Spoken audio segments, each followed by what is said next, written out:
You're listening to the Hour of the Time. I'm William Cooper. And I'm Carolyn Nelson.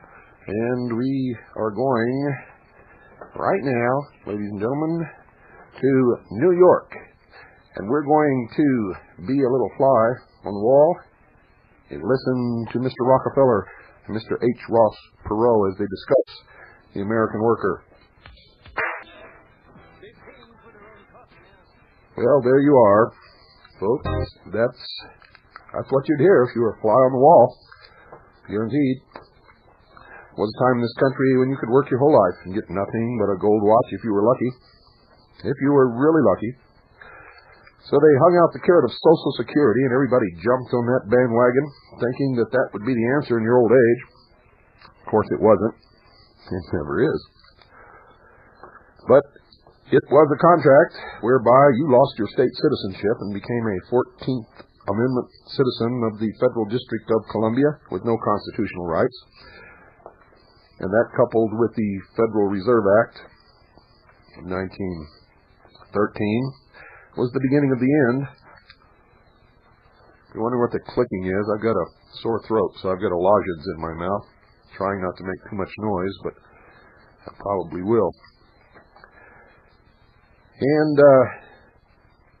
when Social Security turned out not to be the trick, companies then, to attract the best workers, began to offer retirement plans and built up huge retirement funds. And guess what happened then? When it came time to retire, about a week before you would have had the seniority to do it, they fired you. Fired you or laid you off, never called you back. And then the company, on one pretext or another, took all the money out of the retirement fund and spent it. Spent it.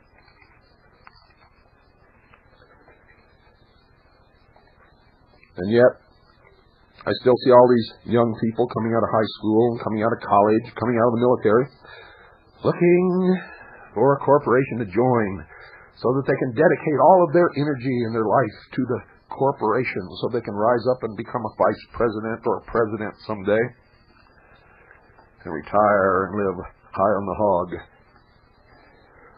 You can give everything in the world to those corporations, folks. They don't give a damn about you. Not one single little solitary thought in your direction, except to get as much as they can suck out of you, and then get rid of you as quickly as possible. That's been the story, hasn't it? I mean, we've all been watching this happen for a long time, haven't we? I wonder how many of you out there still believe that it won't happen to you. Well, folks, I'm not going to be able to talk for very long tonight, so I'm going to open the phones. And I'm going to get everybody that calls 2 minutes to say whatever they want to say about anything they want to say, anything about. And remember, you got 2 minutes. After 2 minutes, I'm going to have to cut you off because I want as many people as possible to be able to get in and say whatever they want to say. This is your time to shine. The whole world will be listening to you. It wasn't last night's show that did it, folks. It was imitating Carolyn Nelson there at the end. It's just, my voice just wouldn't do it very well. So I'm suffering today. It's your time to shine, folks. You can get on here and you can make a total fool out of yourself, or you can say something profound that can make everybody listening think, or you can give them the answer to something, or you can point us all in a certain way, or if you want to, you can even rail against me for 2 minutes. I don't care. So I think we've got somebody here on the line already. Let me, okay. Good evening, you're on the air. Yes, Mr. Cooper. Yes. I actually want to thank you for getting after us last night. I have purchased a few shares of Gannett way back in November, and I finally got the certificate, but I've been dragging my feet about sending the proxy. And your show last night caused me. I went down today. I went to an office supply place, got a proxy, and I'm going to get it in the mail by Monday because I have to get it notarized. Fantastic. And I appreciate your doing that, and I hope that some other people out there that might just be sitting on their shares, they haven't sent them in, the copy and everything. That's all I had to say. Just thanks a lot. Well, thank you. Keep after it. Thank you. Thank you for calling. Okay, thank you. It's not the people out there sitting on their shares that I'm worried about. It's the people out there sitting on their butts that don't have any shares that I'm worried about. Yeah. For those of you who don't know the number, it's 602-333-2174. Good evening. Whoever was calling just hung up. Got cold feet, huh? Well, you better do something about those cold feet, because what's coming, ain't no coward's going to survive. Good evening. You're on the air. Yes. Hello, Mr. Cooper. Got a question for you. Sure. Have you noticed the news report that came out, and probably you noticed a few months back, on the Jupiter comet collision phenomenon? We've already talked about it, yeah. You did. Yeah. I must have had static. Well, in some areas of the country you can't hear the show sometimes because of the, whatever they call it, propagation. Is that the right term? I believe so. July 21st, huh? Yeah, that's what they say. Do you believe that the Galileo is actually close to the planet, closer than they're saying it is, or? I don't know. I don't believe anything they say. Yeah. And since I can't go out there and look, Right. I don't know. Right. Nobody knows but them. I'm just trying to look into old news articles and figure out what dates, and I see what looks like a lot of conflicts of timings and dates. And Yeah, have you read Malachi Martin's book, The Keys to This Blood? no, I haven't. Well, he wrote the book with the approval of the Pope. It's actually a message to Catholics around the world. And in the book, he talks about a fission event. He talks about a fission event that will cause something to happen in the heavens that will reinstate the Pope to the throne of the world.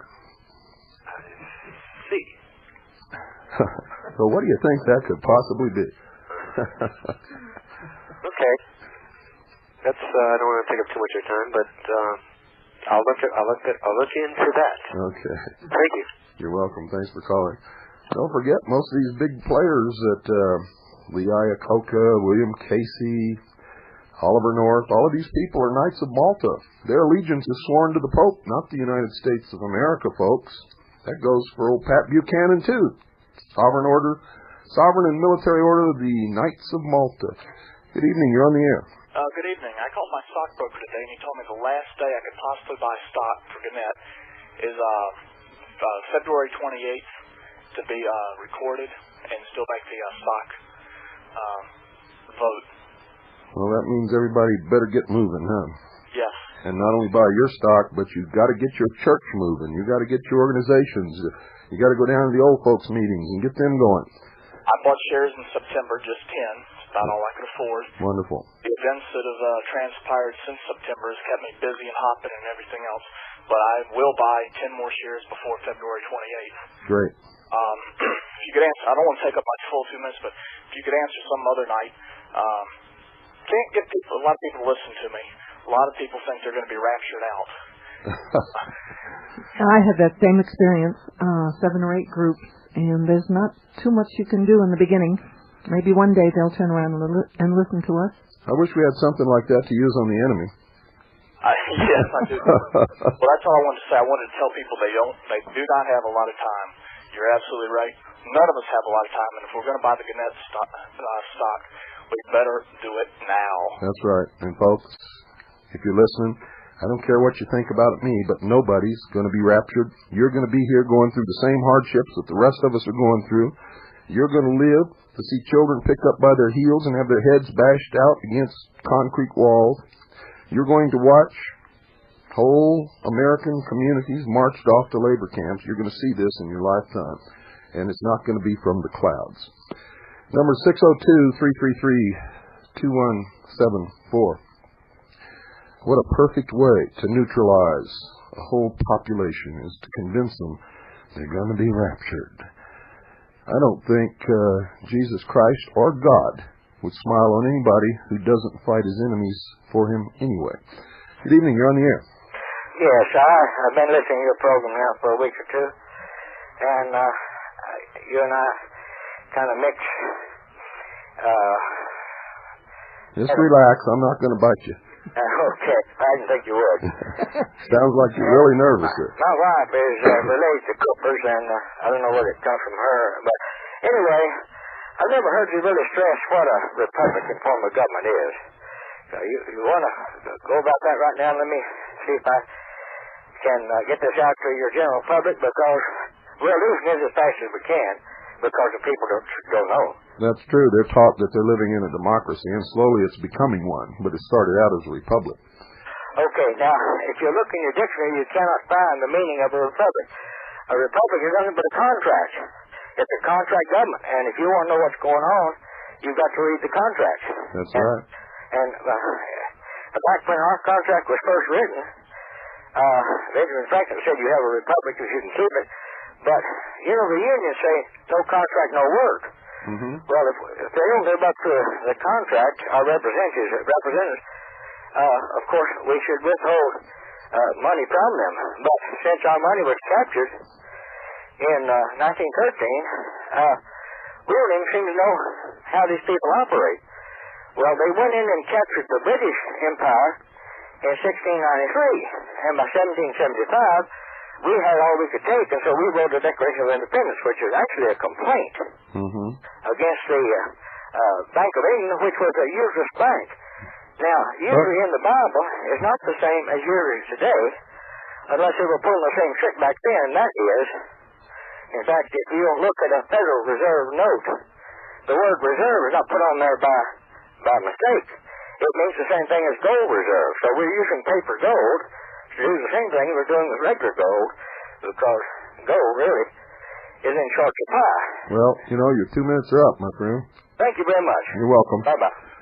And you're on the right track, but Federal Reserve means nothing. It's supposed to fool us into thinking there's a reserve of gold. There's a reserve of absolutely nothing. And for those of you out here contemplating calling, the last caller, good-hearted man I can tell, and really wanted to say something, but he's trying to put too much into 2 minutes. Stick with one subject if you can, and you'll be more easily understood and better received by the listeners out there. Good evening. You're on the air. I'd like to be well received, Bill. Good. I just talked to somebody out in Oregon, and I just wondered if you have any update on what's going on at the trial over there in, San Antonio, that they're having the trial, and if you might consider playing the 17 little children while the trial's going on, and, help to wake some people up with that. Well, I don't have it queued up tonight, but I might be able to do that in a later hour. The only thing that's going on down there in San Antonio right now is the defense and the prosecution are laying their groundwork and setting out their strategy for the days to come. Nothing of any importance has happened, except nobody from the American people, except a handful, are even interested. Yeah, and they're going to be kept in the dark, or they're going to treat us like mushrooms, put us all in a dark corner. Well, not only that, but they're bombarding the public with propaganda. Did you see Prime Time last night? I don't watch it too much. 1 hour of lies and innuendo and attempts to discredit the Linda Thompson tape, but they really screwed up. They showed a better picture last night of the tank with the flame coming out of the end of the muzzle than Linda Thompson did in her video. So do you think they might be getting so shaky that they're making a lot of mistakes that their empire's going to crumble? We know that. Well, I think they're a little nervous about this. In fact, I think they're a lot nervous about it because the Linda Thompson video has stirred up people like they've never been stirred up in history since maybe the Alamo, and that was only down in Texas. Just wish that we could get everybody. All across the country we say remember the Alamo, but when it happened, nobody in this country gave a damn about the Alamo except the Texans. Yeah. And today nobody gives a damn about the Branch Davidians, including the Texans, except a few handful of us who know what it really means for our freedoms. And the city of Waco is capitalizing on it. All they can see is money, dollar signs, visitors, tourists coming to see where the great Messiah met his end. Well, keep up the good work, Bill, and see if you can get that 17 little children queued up when the trial starts getting important or when they start doing something, you know. Okay. All right. We did play parts of it last week 4 times. That's right. That sounds good to me. Well, I'll get off of here. I'm calling from Ohio, and we're expecting up to 45 below wind chills overnight tonight. So Well, keep warm. Light a fire and make a cup of toddy. Okay. Good night. Good night. Boy, I'll tell you, we have a fireplace upstairs and a wood stove downstairs, and on a cold night, there's nothing better than have a roaring fire and a cup of hot chocolate or hot rum, hot buttered rum or something like that. It's just, it's wonderful. I think God made cold weather just for nights like that. Good evening, you're on the air. Hello, Bill. This is Jeffrey in New Orleans. Hi, Jeff. I listened to your program last night, and you failed to tell the folks that when they try to buy the stock, they have to remember to pay a commission for what they get when they buy it, and if they do sell it, they have to pay a commission again. Well, I thought we lived in America, and Americans understood that you don't get something for nothing. Well, I did a little research on it, and that's why I was waiting to buy the stock till late February or March, because we have some special events in New Orleans I have to go through before that time to get some money. But the point is that in most cases that you have to pay a minimum of about $35 extra to buy and $35 extra to sell. Some of these stock companies are saying they have less commissions, but when they tell you that you have to have $10,000 in the account, and I'm not in that class. But I figured I better let you know about that so that no stone is uncovered, so nobody has any excuses about it. Well, yeah, that's no problem. We did that when we first started this campaign. We explained every aspect. We talked about commissions. We talked about shopping around to find the cheapest broker. We talked about Charles Schwab, specifically a company set up to deal with small investors who don't have $10,000 in their account. Right. Well, I found one other company, a Waterhouse down here in New Orleans, a little bit cheaper than Schwab. Mm-hmm. Well, if you shop around, you can find cheaper. And if you get together and form a coalition in your area where everybody pools your money, you might be able to find a local broker there that'll go even lower than anybody. Remember, everybody likes to make a buck, and when you're operating all together, you might want to advertise in the paper that Gannett stockholders get together for a meeting and plan your strategy and talk to some of the brokers and see if you can't get the commissions down.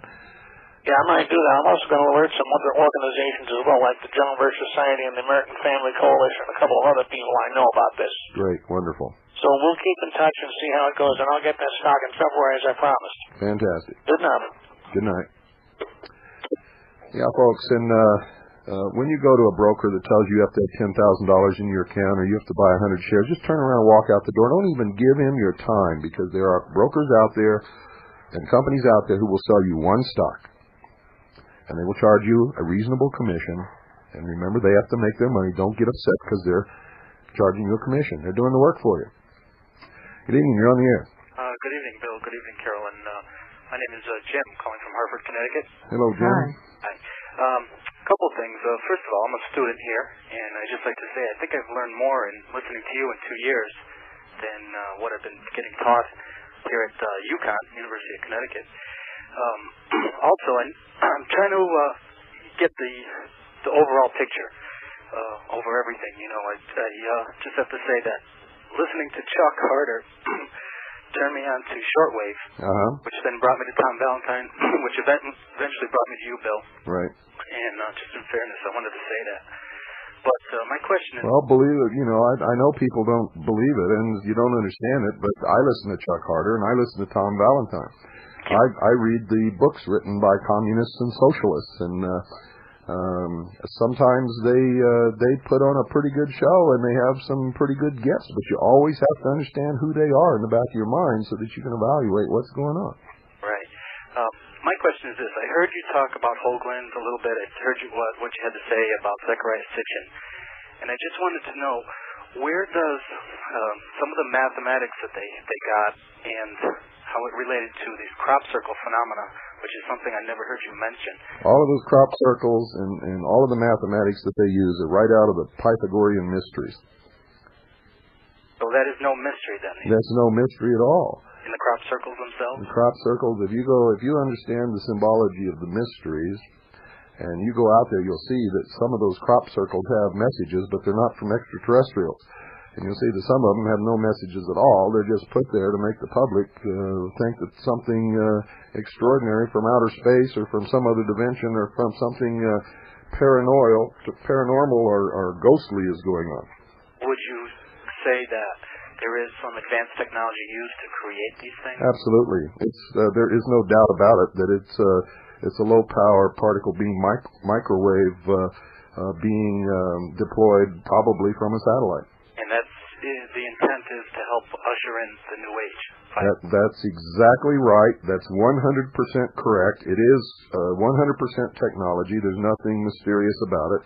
And if you go listen to all these people who study the crop circles and go to their lectures and listen to their interpretations, guess what they're saying?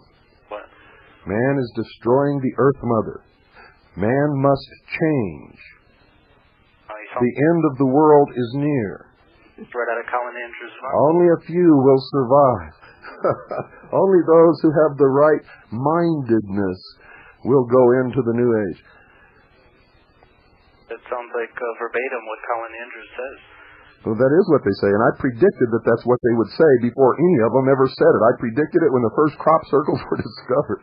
And I told everybody in my lectures that right then they were being seen in England, but within not too long of a period of time, they would be seen all over the world. I also predicted the Marian visions. I'm not familiar with those. Marian visions are visions of Mary appearing in the sky and talking to people. Okay, right. Now, if you want to see how that's done, go to Disneyland on any night. Such as Fatima? Pardon? Such as Fatima? Is that what you're saying? Nobody knows what happened at Fatima, but we do know this. The sun never moved. Whatever those people saw was not the sun. You know how I know that? No. Because only the people at Fatima saw the sun move. Everybody else in the world, the sun was right where it was supposed to be. They were plowing their fields and going about their business, and nothing happened with the sun. Okay, I see. All right. Now, when you say the priests of the mystery religion are experts at what they call magic. You know what magic is? The art of deception. Exactly. And it works. I've seen it work. And it's terribly, terribly effective and can be dangerous. Okay, so this mystery religion is in effect what the ancient Egyptians used in the ceremonies in the... Yeah, but before them it went all the way back to Baal, and before that to Sumeria. To Sumeria, okay. Well, that's what I was getting at when I mentioned now Sitchin. Now, he's done some excellent work, I think. His bibliographies are all there. Wait a minute. Have you gone and translated what he says he translated? Obviously, I'm not capable of doing so. Then how do you know he's done good work? Well, I know from reading his book that a lot of the things he hasn't actually translated himself. They are translated from German texts or other things that other... Have you gone and checked those texts? Each text? No, I have not. But that's the point. How can we research all these different things? You must. Otherwise, you're just a puppet on a string. It would take me 24/7 to research just part of, even the South American part of them. That's not true. He's done all the work and he's named all the references. All you have to do is get them and check them. Unfortunately, I can't read the foreign languages that some of these are in. Well, I can't either. But you know what? There are experts in the world who can. And every single one of them disagree with Sitchin and tell me that he has made up a complete fantasy that has nothing to do with what's really written in those tablets and those scrolls. Well, that's what I'm trying to learn. Being a student now, I hope to. Yeah. But you can't just accept something because somebody writes it. You can't accept what I say. You can't accept what I write. You can't accept what anybody says or writes unless you check it out. Because if you do, someone will manipulate you with lies and deception, and you'll be their slave. We've got to take a break now. Thanks for calling. Thank you. I hope you all get something from this. I mean, you just got to do it. I mean, it's work. Yeah, it's work. That's why most people don't want to do it. It's work. It's damn hard work to find out what the truth is and keep yourself from being manipulated and deceived all the time. But if you don't do it, who's going to do it for you? How do you know that the person who does it for you is telling you the truth? Don't go away. We'll be right back after this very short pause. Do you realize the importance of what this is conveying? January 17th, 1994, Time Magazine special report. Genetics, the future is now. New breakthroughs can cure diseases and save lives, but how much should nature be engineered? In the lab, they've already cloned mice, rats, and a calf. That's a baby cow, folks, for those of you who don't know what a calf is, or maybe it's not coming out right through the static, C-A-L-F. Now, a calf is a pretty big animal. If they can clone a calf, they can clone a human being, I guarantee you. And there are rumors in the scientific community that cannot be substantiated that they have already done so in secret. And knowing the way these people work with technology, we have discovered through our research that whatever you perceive to be the state-of-the-art of technology in the public eye, in secret they are 50 to 100 years ahead, always. Always. So, what does this bode for us? Is it possible, excuse me, folks, is it possible that the promise of Lucifer to Adam and Eve in the Garden of Eden is around the corner? Is it possible that man could interfere with the genetic structure of the human being to produce a man who is immortal? Could they engineer what they've been trying to bring into the world for hundreds and thousands of years? The new solar man, the new root race, the sixth root race is what they call it. The Superman of the New World Order. Well, I don't know the answer to that, but I know that messing around with the genetic code of the human animal is not only extremely dangerous, but probably wrong in every aspect. Could they cure diseases permanently? Well, probably they could. But if they are allowed to cure diseases, what else could they do at the same time? And how are they going to cure these diseases? Because it has to be done in the fetus state or in the egg state. The genetics have to be re-engineered somehow so that when the child grows, whatever genetic code was there that would cause the person to acquire a cancerous growth in their lifetime is taken out, and no cancerous growth could ever grow. I suggest you get this issue and read it. And also, I want you to notice on page 4, under the letters section, right at the top, it shows the January 13th issue, the cover of the January 13th issue, folks. Or excuse me, January the 3rd.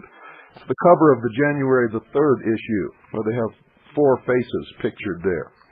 And this is a quote, a direct quote. You see, they think we're so stupid, and they don't even know that there is an hour of the time where you could receive this kind of education. So they just blatantly throw this out, knowing that you won't understand what it means. It says, men of the year, quote, these 4 courageous men of vision, though raised in hate, were resolved to seek justice and the brotherhood of man. Unquote. And who are they? Who are these men? Why, Yasser Arafat, F.W. de Klerk, Nelson Mandela, and I'll let you look up the other one for yourself, because I want you to go look. And if I tell you who all 4 of them are, a lot of you will never bother. I already know that. So every day, in almost every publication, this is only Time Magazine. If we were at a magazine rack, I could pull almost every magazine off the rack and show you verification for everything that I've ever been telling you. Literally. So folks, you better take my message to heart. And you had better take positive and powerful steps right now to protect your family's future. You may have to go into hiding. And you may be only able to take what you can carry. What you can carry. What could you carry now that could possibly enable you to feed your family and survive? for a year on the run, or in the woods, or in the alleys, or wherever you had to go. Well, I tell you that there isn't much. And whatever you could carry, you're going to need in the way of clothing, in the way of weapons and ammunition, in the way of food, and the food's not going to last you long. But I venture to say a bag of gold or silver coins would come in handy. And in the type of collapse that's expected as the New World Order comes into being, as they cleanse the earth, as they call it, and they have made no bones about it, anyone who does not meet the criteria of the new man, the new root race, will not be allowed to participate. So call 1-800-289-2646. Do it now. 1-800-289-2646. Talk to them about your situation. Thank them for sponsoring the Hour of the Time. Mention my name, William Cooper. Ask for the free newsletters and other literature that you need to read. And then take steps to protect yourself and your loved ones against a total financial collapse. Or against the day when you may be forced to make a choice between your God, whoever that is, and the God of the New World Order.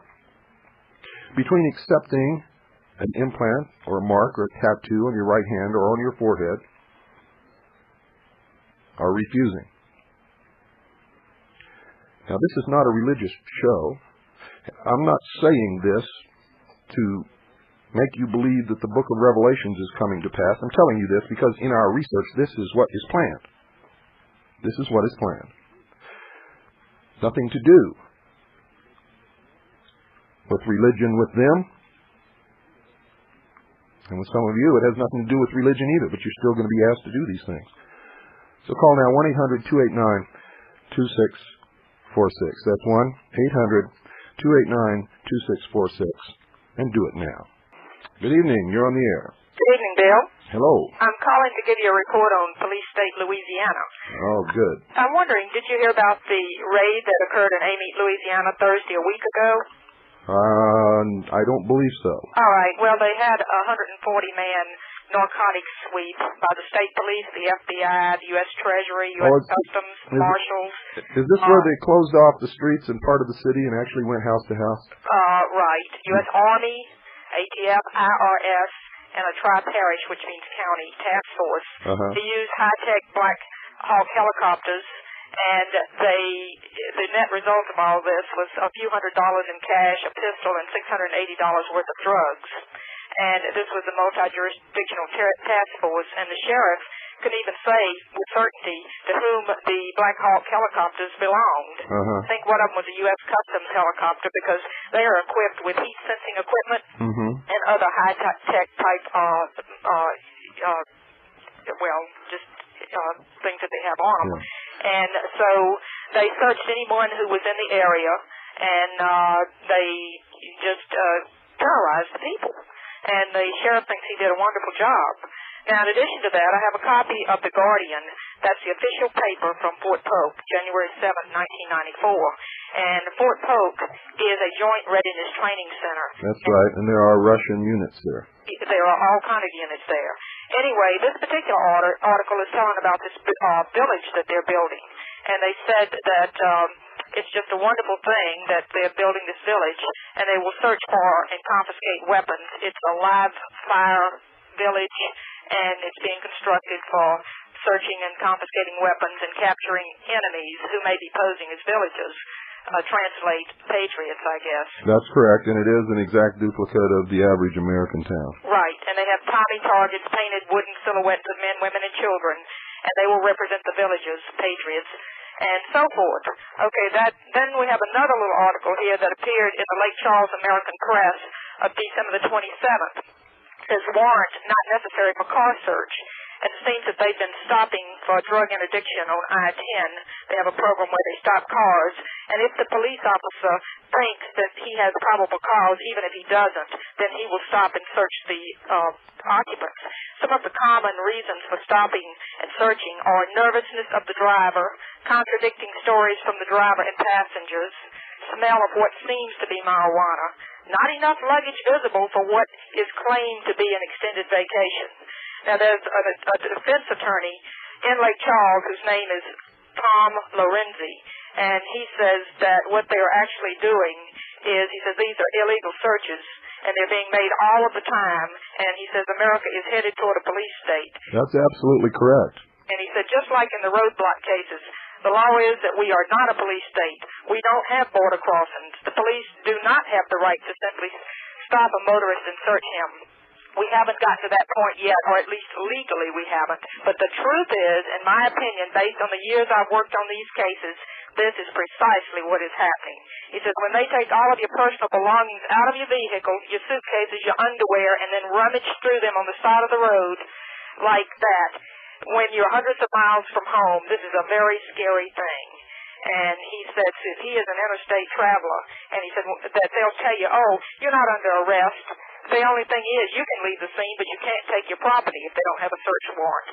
But he says, if I'm an interstate traveler and my property has been detained with my luggage, my personal belongings, and I'm to start walking down the interstate, to me, I've been arrested. That's an arrest. Yes. And then one more thing, and I'll let you go. It seems that over at Vidor, Texas, where they're having the problems over there with the housing projects, they now have uniformed police, and they're stopping all cars traveling into the complex of duplex apartments to check identifications.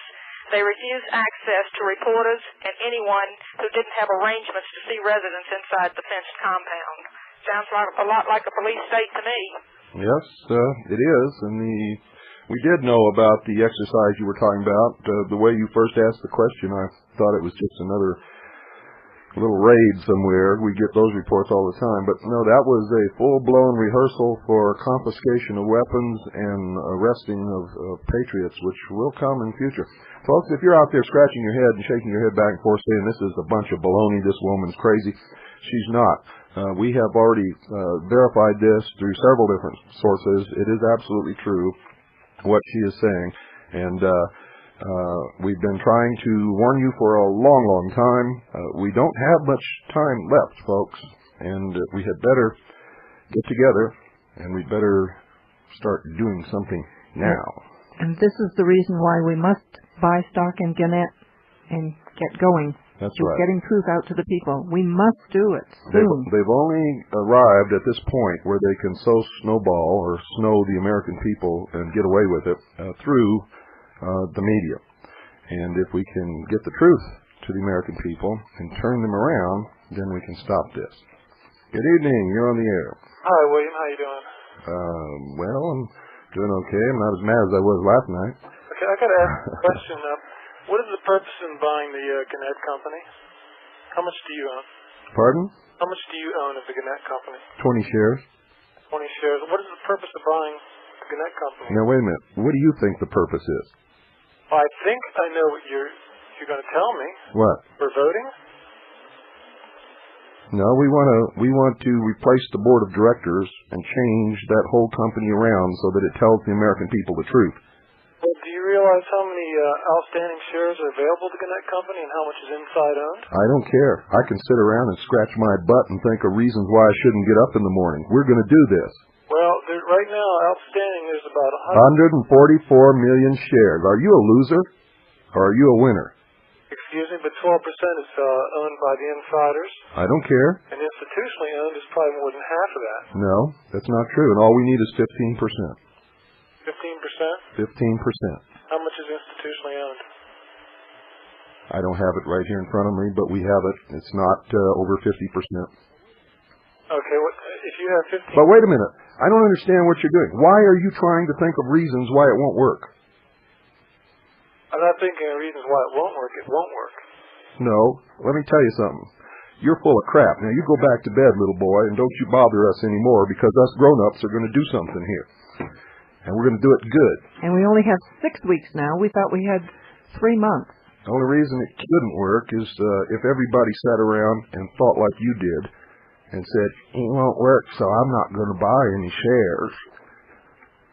That's why nothing ever works with most of you losers. Losers. Losers. You ought to be ashamed of yourself. Somebody needs to take you by the hand and sit you down and tell you about the facts of life. Anytime you look at any problem with that kind of attitude, you've lost, and you are a loser. Good evening, you're on the air. Hello, Bill. Yes. This is Mike from Key West. Have you gotten any of my letters? You know how many Mikes I get letters from? Oh, okay, so this is a kid. I'm like one of the only kids who listens to your show. I guess. I'm 15 years old, and I'll tell you, these Masons do not fool me. Good for you. And, I'm telling you, I've got this, I haven't been able to call you for a while because, you see, I haven't been able to scrape up any change to go to a payphone. I don't have long distance service, and then finally I got an access code just last night, so. Have you called us before, Mike? What? Have you called before? Nope. Oh, okay. I've ever called you. Well, I have written about 5 or 6 letters, but I haven't called you before. And, do you get Soldier of Fortune magazine? I usually go down and read it on the rack, and if it's got anything of any import that we need to put in our files, then I get it. If not, I leave it on the rack. I was looking in the classified ads, and I'm not sure if this would be a good idea or not, but I saw an ad. I don't know how this got snuck in, but it was a Masonic ad, and it was talking about soldiers and knights of charity, and it says, "Write to the Grand Master, P.O. Box, blah, blah, blah." And I was thinking about writing them and see what kind of information I could get out of them. I'll tell you what, it's a lot easier if you just go to where their offices are and follow the editor home every night until he leads you to the lodge. Yeah, you know, you're right. I know where the lodge is. It's over by the flea market, actually. Guarantee you, eventually he will lead you to a lodge. Yep. And I got a shortwave right here at home. It's just a tiny DX350 Radio Shack. I pick you up at least 80% every night. Well, Radio Shack's got good products. They're usually Sandian, and that's the best. And I'm going to try to get a DX390. And I've contacted Swiss America Trading. I'm going to try to buy some of their products. And I got in contact with someone in Daryl Flanders. Mm-hmm.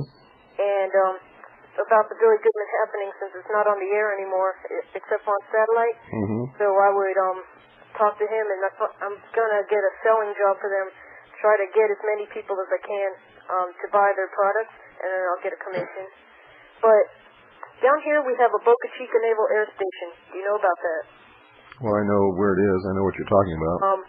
I hear that all the planes, this is like a unique base. I hear that someone said it was unique because all the planes and fighter jets and everything are always on constant alert, ready to take off. They're not like in a hangar or anything. They're all on the runway, just ready to take off 24 hours a day, 7 days a week. Mike, that's not unusual. Oh, it's not? Nothing unusual about that. I don't know. Someone told me it was unusual. No, that's the job of a military installation, is to have an alert force ready to meet a threat to the country. Some bases have these alert forces, some bases do not. Sometimes they switch an alert force from one base to another that never had one before. So that's I wouldn't be concerned about that if I were you. I've gotten your book and I've read it cover to cover. And my mom said one time back in 1984 or 85 that she saw them practicing Star Wars in the sky above the base. Yeah, that's they have technology that nobody out there listening would believe, so there's no sense in even getting into it. Thanks for calling, Mike. I'm going to look for your letters. I don't remember getting a letter from a 15-year-old boy, but I'm going to look for them. Oh, I have to say one more thing. My mother, she applied for a CAGI membership, and you sent her the letter, and then she sent her passport photos about almost 4 months ago, and she still hasn't gotten a reply. They're probably in the mailbox right this moment. Okay. I remember that. She said she got the membership because her son was too young. Now I know who you're talking about. Yeah, this is me. Yeah, okay. How's your Gannett stock? Gannett stock? Well, see, I haven't bought a share, but I am going to get a share soon. And yes, I've seen how it goes up. It's I heard last it was like 57 and a quarter in the paper or something. That's right. Okay, well, I'll be talking to you some other time. The stock has gone up just simply from the pressure of the people who listen to this show. Since we began this, started out the stock was $50 a share, and it's been going up. Initially, when the media heard, or when investors heard that we were looking for a media company to buy shares in, the stock of all the companies went up. And then when we focused on Gannett, it went up, and the rest of them went back down. Good evening, you're on the air. Hello, Mr. Cooper. I was just recently, at least last night at 10 o'clock, I saw a show on ABC regarding the Waco incident. I was wondering if perhaps you had seen this show. Yeah, we were talking about it a little earlier. I didn't notice that. Recently, I heard Linda Thompson in Michigan had a Justice Birthday meeting, and I was quite impressed. Personally, I tend to believe what she has to say, and well, occasionally she's wrong. Occasionally we're all wrong. Occasionally I'm wrong. Occasionally everybody's wrong. Right. So don't make the mistake of believing everything that you hear from anybody. I know. But she is one of the real heroes in this country. I need to learn myself. I'm 15 right now, and I'm still learning. And all the stuff I'm learning really amazes me, that people like this. Well, I hope you keep learning, because the future belongs to you people. You young people, you are the ones who will inherit the future. And whatever we pass to you is what you're going to get. Whatever you allow us to pass to you is what you're going to get. And if I were you, I'd be pretty angry at all of us right now. I am. You need to get after your parents. Yes, indeed. Well, they're a driving force behind. They're really helping me along the way. A lot of help. Good. Did you have a comment? Well, we're getting down to the end of the hour. I'd like to let you go so we can get somebody else in here, but thank you for calling. Yes, thank you. 602-333-2174. I think we have time for one more call. Good evening. You're on the air. Oh, Bill. Yeah. I've been giving one of your shows out on cassette tapes to my friends. Good for you. Yeah, I got a minor problem. How would you deal with this? I got police cars up and down my street now, constantly. What, you got what? Police cars cruising past my house constantly. Yeah. Just right after I started giving out all your tapes. How would you deal with that? Just ignore it? No. I would go down to see the chief of police, and I would ask him why the police cars are in front of my house all the time. It's like extra security. Well, if they say extra security, then you need to take some steps to protect yourself. You need to tell all your neighbors what you're doing. You need to invite a lot of neighbors over to go through your house to show them that you don't have any drugs in your house and you're not a drug dealer. And if they do come bust down your door to get you, it'll be because you're handing out these tapes and for no other reason. That will give you some measure of protection. Other than that, move. I do it all the time. Seriously, every couple of years? Sometimes sooner than that. I move whenever I have to, whenever I feel my family's threatened. All right, dude. Thanks. Take care. Well, folks, we're about down to the wire. You know, a lot of these things, you just got to use some common sense, and you know, you got to take care of yourself. Number 1 is God. Number 2, Constitution and Bill of Rights. Number 3, your loved ones. Number 4, everything else. In that order. That's the way my life is. And we only have 2 rules. 1, trust in God. 2, just do it. Don't make excuses. Don't think of why you can't do it. Number 1, trust in God. Number 2, just do it. And if you're not that kind of person, you won't get along with me. I'm telling you right now, you just won't get along with me. Good evening. You're on the air. Yes, good evening, Bill. 100-690, public law? Yeah, it's the whole chapter in my book. I was the one who found it, revealed it to the American people. Bogreich called me a liar. When it appeared as the front page headlines in the newspapers, he was forced to apologize to me, and that was in 1989. I just got the whole thing in the mail. It's about maybe 200 or 300 pages. I can't find anything that refers to black helicopters or anything along those lines. Can you give me an idea where to look? No, laws don't talk about black helicopters. They talk about funding. They talk about bringing together agencies. In 100-690, they talk about the MJTF, or Multi-Jurisdictional Task Force. And that's what you need to look for. That's where you'll find it. Okay. Well, I'll try to see if I can go through it again. Okay. Thank you. Good night.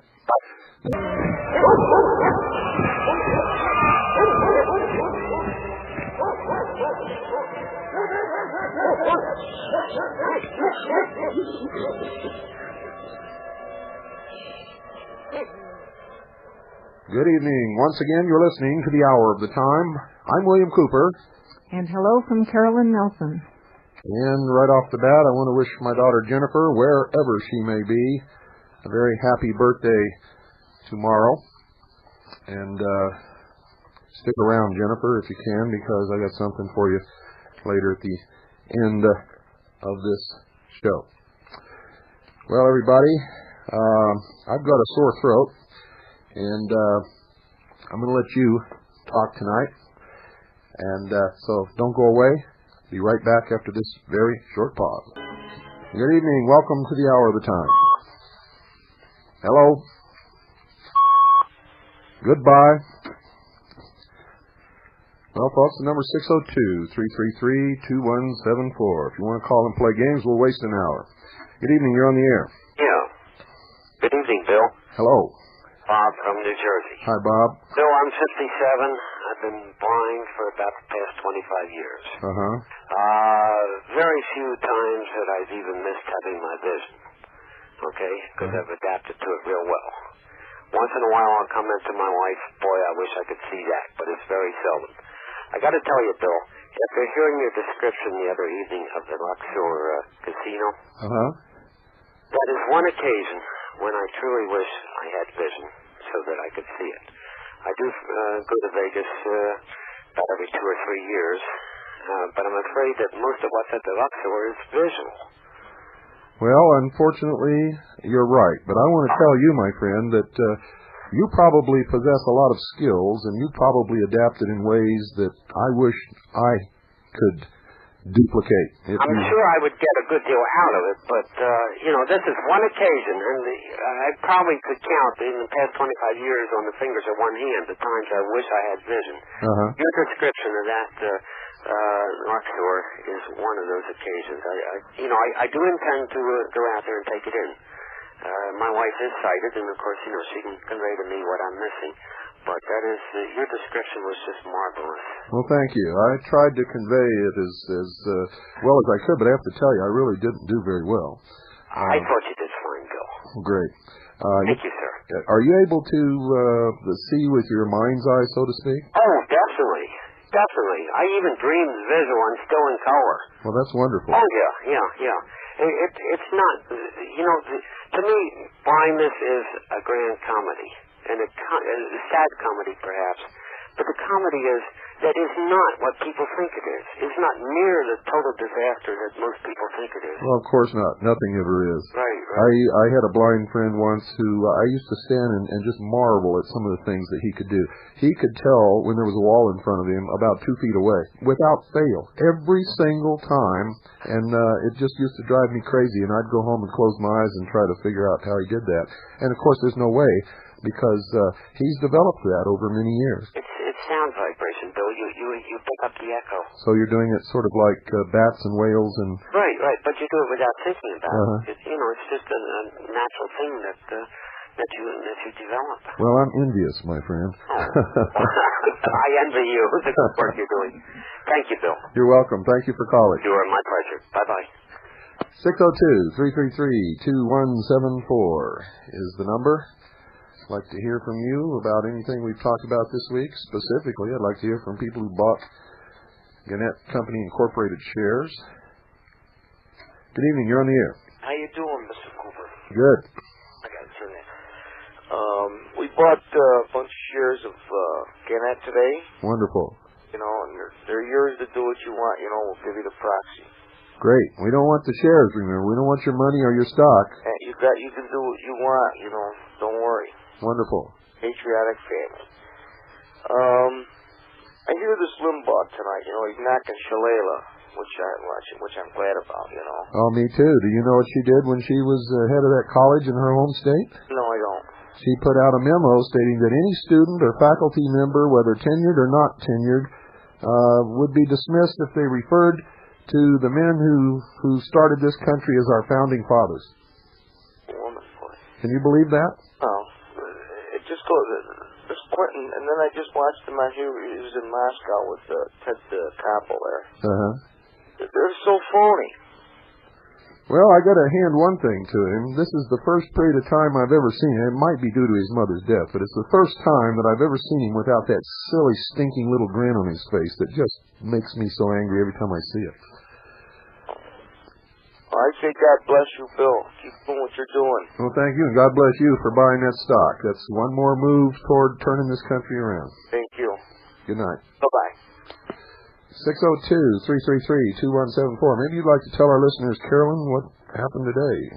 Are you getting calls? Well, I've had at least between 15 and 20 calls, and people started right off talking about their Gannett stock and the proxies. I'd say about a third needed to know how to send in the proxy. The power of attorney and the statement and getting it notarized was something they were unclear about. Well, good. Good evening. You're on the air. Good evening, Bill. I was wondering if you could give me some information about the show a couple of nights ago where you read the article from, I believe it was La Traviata? No, it's La Traviata. I mispronounced it. It's my fault. I said La Traviata when I read it off. Okay. First of all, is that a magazine or a newspaper? And is it something published in the States? It's just a small newspaper. Do we have the copy anywhere, Carolyn? Yeah. Could you run and get it for me? Where do you live? Rhode Island. You live in Rhode Island? I think this paper comes from Pennsylvania. I'm not exactly sure, but I think it does. But it's a real interesting little paper. It's got some very serious articles and got some real good humor in it, if you know what I mean, little satirical stuff. Right. Well, if you can, find it later and give an address or something, or... Oh, we'll find it. Carolyn just went to get it. It'll be a couple of minutes, and when she brings it back, I'll give the address and the phone number, or the phone number and the address, or just the phone number, or whatever. And I'd like to let you know that I did obtain 100 shares of stock. I got it on the first time, so to speak, if you know what I mean. Yeah, great. They sent me the wrong form as far as the proxy, so you haven't gotten that from me yet. But I've had the shares for probably since maybe a month and a half, 2 months. Yeah. You will be getting that. Well, just call the company and twist their arm. Make them send you the proxy. And then you fill out the proxy, have it notarized, and send it to us. Yeah, no, I definitely will be doing that. Great. I also had one idea. Possibly, I think, what is it, March 9th, I think, is the anniversary of the adoption of our Constitution. I believe it was March 9th. Perhaps people could write in their, wherever communities they are, to their local newspapers to maybe publish the Constitution to mark that date. That's a wonderful idea. In fact, you should go down and jump up and down on the editor's desk and make them publish it. Yeah. Right. The whole thing in its entirety with the right capital letters, too. And not to wear out my welcome, but if sometime if you could repeat where you could announce once where you could obtain copies of the Constitution. I do have a copy of it, a couple of copies, as a matter of fact, but I would like to find it in sort of a poster form where it's all sort of on one page. I don't know if it's been produced that way. Well, as soon as we gave out that address and the phone number, they closed it up. Oh, okay. Because I had it on a tape, but I accidentally erased that tape. So we'll get another source. Don't worry. Okay. I may have a source right here. Nope, this is the one we gave you. Okay, thank you for calling. All right, good night. 602-333-2174. Okay, I hope this person likes to talk because I don't want to talk. Good evening. You're on the air. Evening, Bill. I had an odd request. You've played a couple of times Amazing Grace. Yeah? I was wondering who the artist was that did that. Well, it depends on which one I did. I play a lot of different versions of Amazing Grace because I collect it by different artists. I have over 50 different versions of it. Oh, I see. You're really an appreciator of that. Well, it's found. I couldn't tell if it was Joan Baez or Judy Collins. Do you have both those versions? I've got Judy Collins. I don't think I have Joan Baez. Not here anyway. I may have it home. But yeah, we can do that some night, probably next week. Okay. Can't do it tonight. We always set up our shows. We cue up our music, and everything is all ready to go. Sure. Well, what I was going to try to locate that CD myself. It's such a great version. Yeah. But okay, thanks a lot. You're welcome. Thank you for calling. Yeah, I think that's the most beautiful music that's ever been written, the most inspiring lyrics, and if you ever want to make me feel good, just send me a new copy of Amazing Grace by anybody. I don't care who it's by. Good evening. You're on the air. Thank you, Bill. Bill, Linda Thompson was here in the Detroit area this last week. Yeah, I know. And kudos to you. There were over 1,000 people in the auditorium that was where she spoke. And of course she brought your name up, and and you're backed up, and she had a standing applause. Wonderful. They had to turn away hundreds of people. Well, that's a shame. Yeah, but next time they're going to go into Cobo Hall, which is a much larger stadium. Yeah. Every time that happens to me, I always tell them to take a walk, and when I'm done, I just stay and open the doors and do another one. That's what I do. I've stood in front of an auditorium for as long as 12 hours. My goodness. But that's what we have to do. That's what we have to do. Well, I'll tell you, the general consensus is, I'll tell you right now, I'll be honest with you, I know it sounds a little tough, but pretty much so, people have given up on the people in D.C., and they're ready to defend the country or the Constitution. Well, I hope it doesn't come to that, but if it does, I hope everybody is ready to praise the Lord and pass the ammunition. Well, that was my mother used to tell me that back in the 1940s. That was when I was a little kid. I used to sing that song when my dad was over in the Pacific. But anyway, that's the consensus. Generally speaking, people have lost confidence in the people there, and they're preparing for whatever eventuality may come to pass.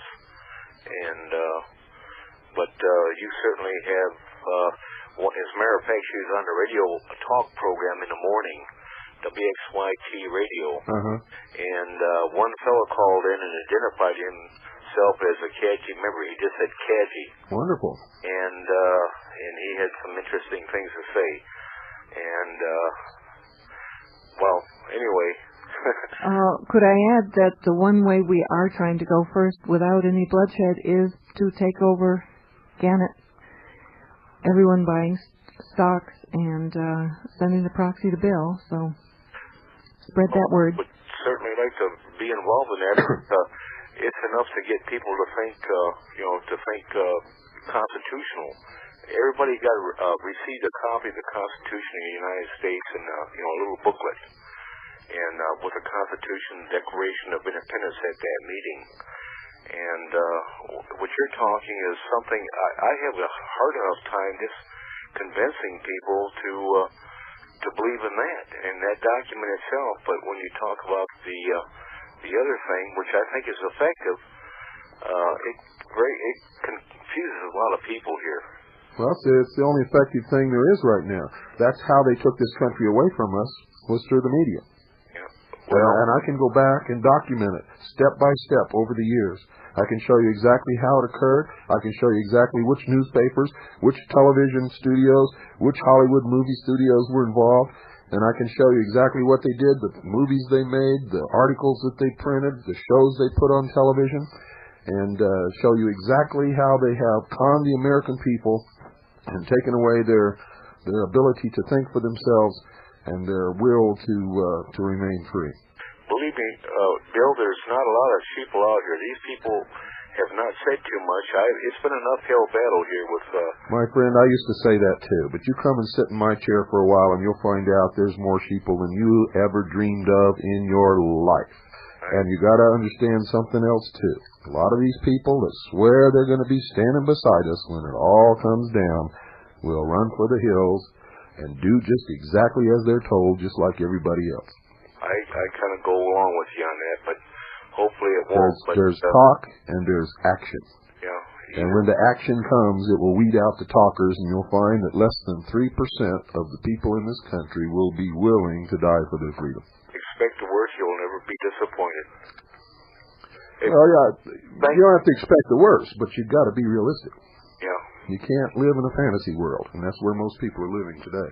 Well, the consensus, at least at that meeting, was, people they're aware about the stickers on the backs of the signs and so forth. I don't know if you heard about that. Yeah, I have, and I want to know how come there's nobody out there scraping those stickers off and painting the back of the sign. Lighters and everything. Yeah, good. Oh, yes, sir. Yeah. The word's out, and believe me, people are... Take a sticker just like it. If it's in the lower right-hand corner, okay, use them. Put one in the exact opposite corner in the upper left, the exact opposite color in the upper left, and you'll You'll have people running around in circles chasing their tails, not knowing where the hell they are. Love you, Bill. You're great. Okay, well, you're God bless great, America, and I hope we stand, and may this Constitution live forever until Jesus comes back. Thank you, my friend, and thank you for the call. You bet. Now, folks, I want you to understand that in the progression of human events, eventually there must be peace on this earth, and eventually there must be one world. So it's not that concept I'm against. I'm against the lies. I'm against the deceit. I'm against the manipulation. I know that anything built upon a mountain of lies and deceit and manipulation is nothing but a bunch of bullshit. It's nothing but a way for a small group of people to gain control over a large group of people and enslave them. If they want to come out in the open, they want to have a dialogue and a debate. If they want to put it to the people of the world whether they want to have peace and what kind of peace and what kind of government we want to have, I might even be there supporting it. But the way they're doing it, never, not on your life. If they're not going to preserve our Creator-endowed rights, if they're going to destroy the only instrument in the world that ever set man free, if they're going to do it through lies and deceptions and manipulations, not me. No way. Good evening. You're on the air. Well put, Bill. Thank you. Hi, Carolyn. How are you? Fine. I made it through. Pardon? You got through all right. Yep. It took a while, but I got through about 8 minutes. I wanted to tell you, Bill, that I've got 10 shares I bought after examining it for 2 weeks after your initial announcement. Who is this? November 8th. Who is this? You know who it is. This Glenn? Yep. How are you? Glenn? Can I reach through this phone line and yank you in here and I wish I could. sit you down and give you a little lecture?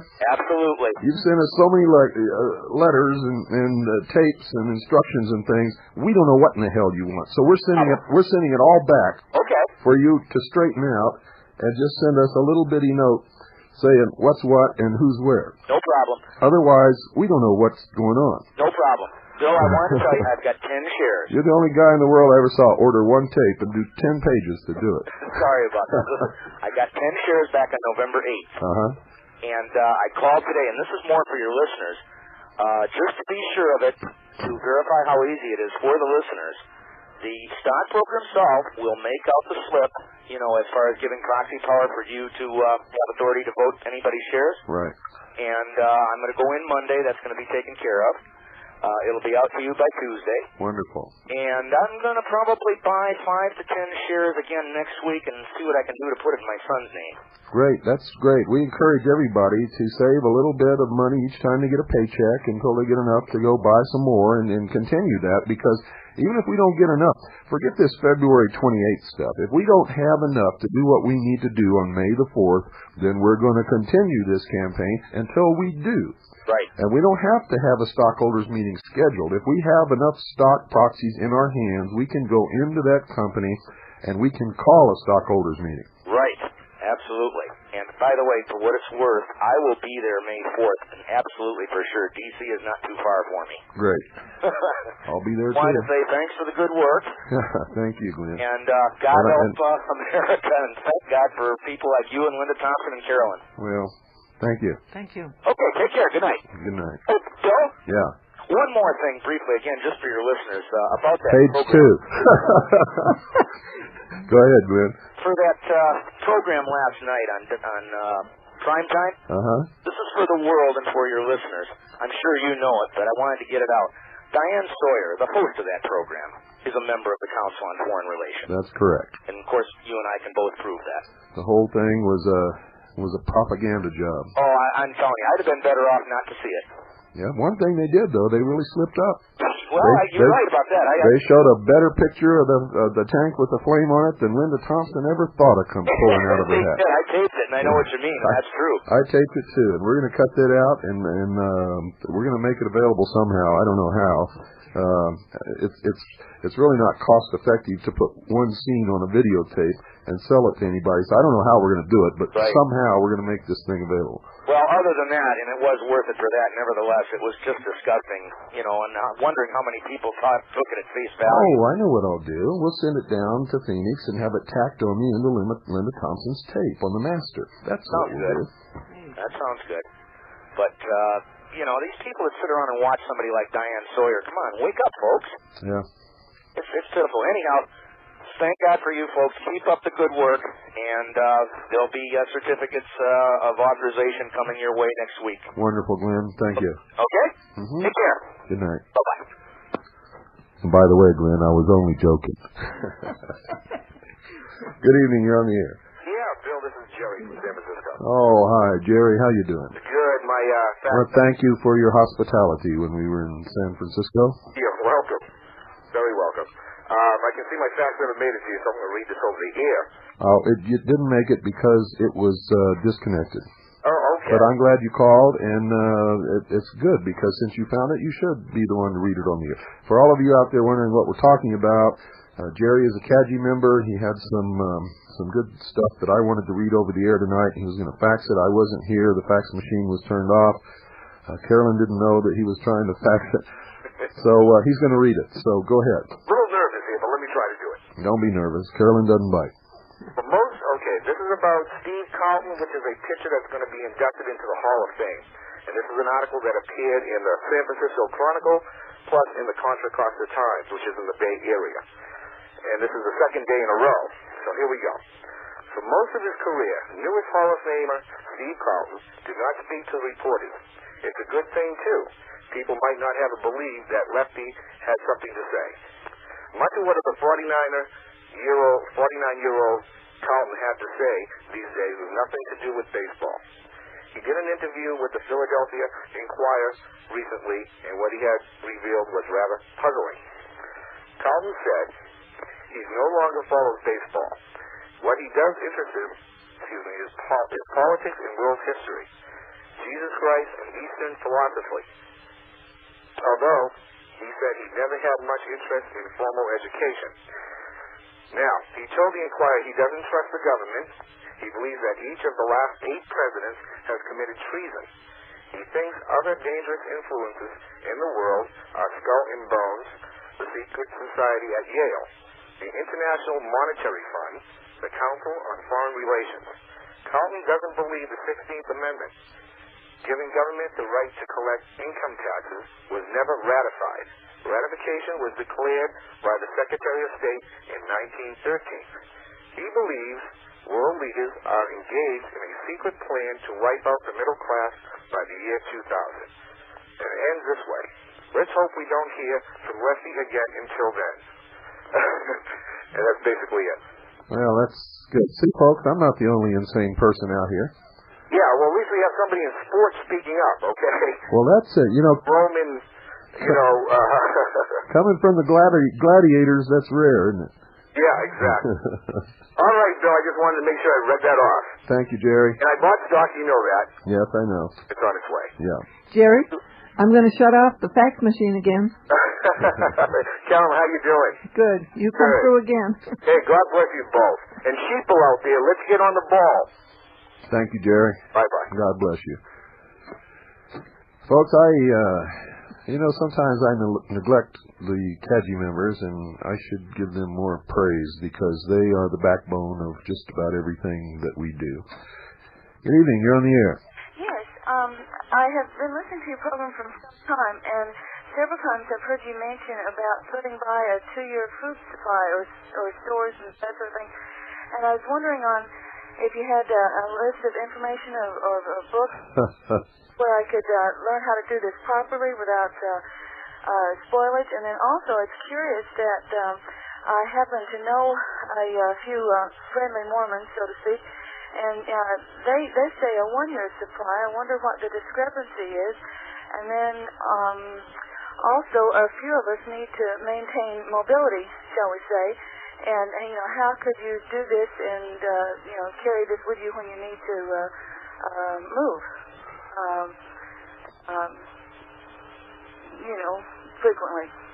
Well, I don't know how to tell you how to carry it with you when you move frequently. One thing you don't want to do is let everybody know that you have it, because the neighbor that you love so much right now is such a good neighbor and a wonderful person. When you-know-what hits the fan, will come over and kill you for that food. You understand what I'm talking about? In fact, some family members might come and kill you for your food. What you have to do, we had all of this set up for everybody to be able to get it cheaper than they could anywhere else in the country in enameled cans, nitrogen-packed, dehydrated food.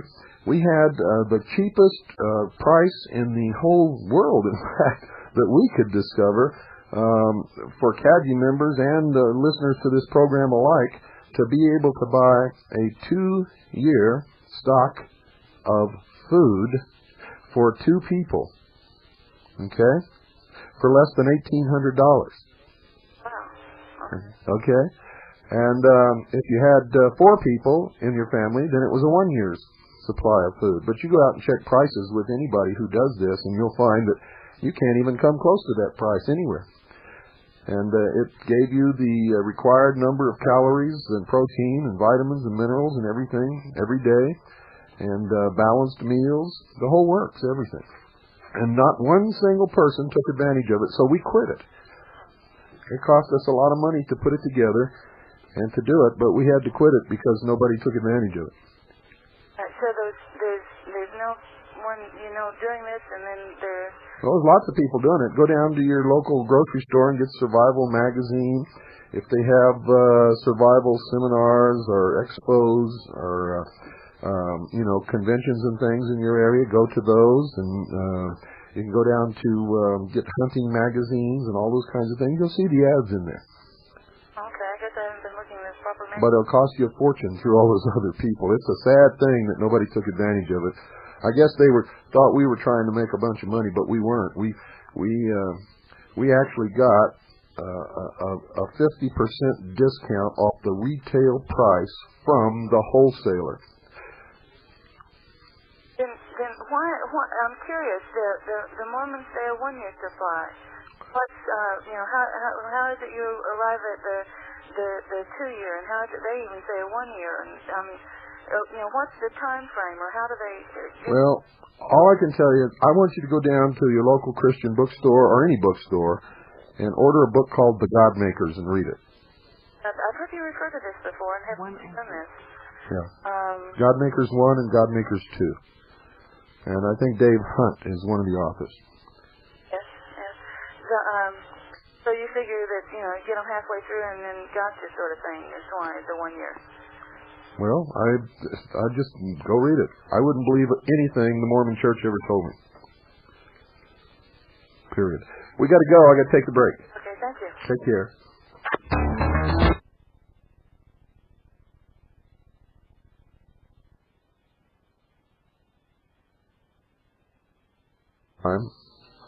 But that's never happened throughout the history of the world. There's always been a black market. And wherever there are people who have something to sell, there's always someone who has something to buy it with. Are you going to be one of the ones who has something to buy it with so that your family can live a little bit better than those who don't? Even if none of this happens, you don't have to be a wizard to know that even at a 1% rate of inflation, the dollar loses its value every single day. And ever since the Federal Reserve System took over this country, inflation has never stopped.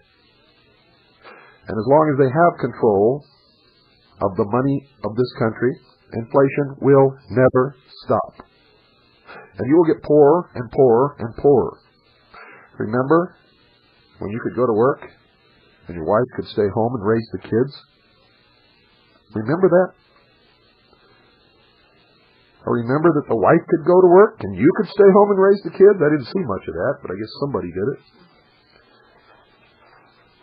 Now, you're both working. You're barely making ends meet, and even some of the kids are working. And you're always hanging just on the edge of losing it all. Well, if you had done what I'm going to suggest right now a long, long time ago, it wouldn't have happened to you, ladies and gentlemen. You would have been able to preserve what you had. A lot of people did that. I know a guy that was trying to convince me to buy gold and silver coins when I was about 24 years old, and I didn't do it. Well, he's a millionaire now, and that's all he ever did. You see, and I'm not a millionaire. But and I'm not talking about buying these fancy numismatic treasures. I'm talking about just gold and silver coin. He would buy bags of silver dimes and just put them away in a vault somewhere and just leave them there. Now he's a millionaire several times over. You know, he had a regular job. I don't remember what it was, but he had a regular job. It wasn't anything fancy, and he didn't make a lot of money. He got rich. He's a millionaire now because he was smart enough to do that, and I'm not a millionaire now because I wasn't. See? So I'm steering you right, folks. There's only one thing throughout the history of the world that has always maintained its value.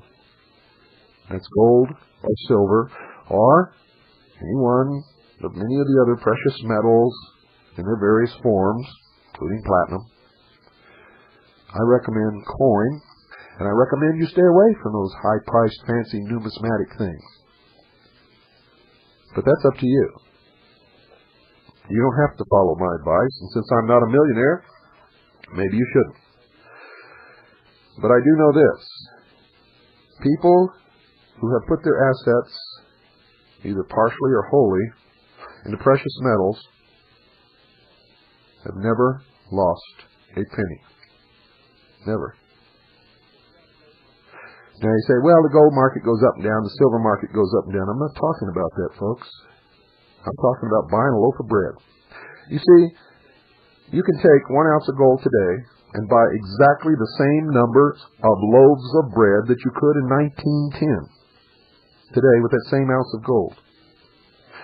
And in the year 3000, you'll be able to take that same ounce of gold and still buy those same number of loaves of bread that you could today or in 1910, or indeed in the year 1276. So call Swiss America Trading now, 1-800-289-2646. That's 1-800-289-2646. Folks, do it. You know how you are. You know how you procrastinate. Call now, 1-800-289-2646. Do it. You'll be glad that you did. Good evening. How are you today, William?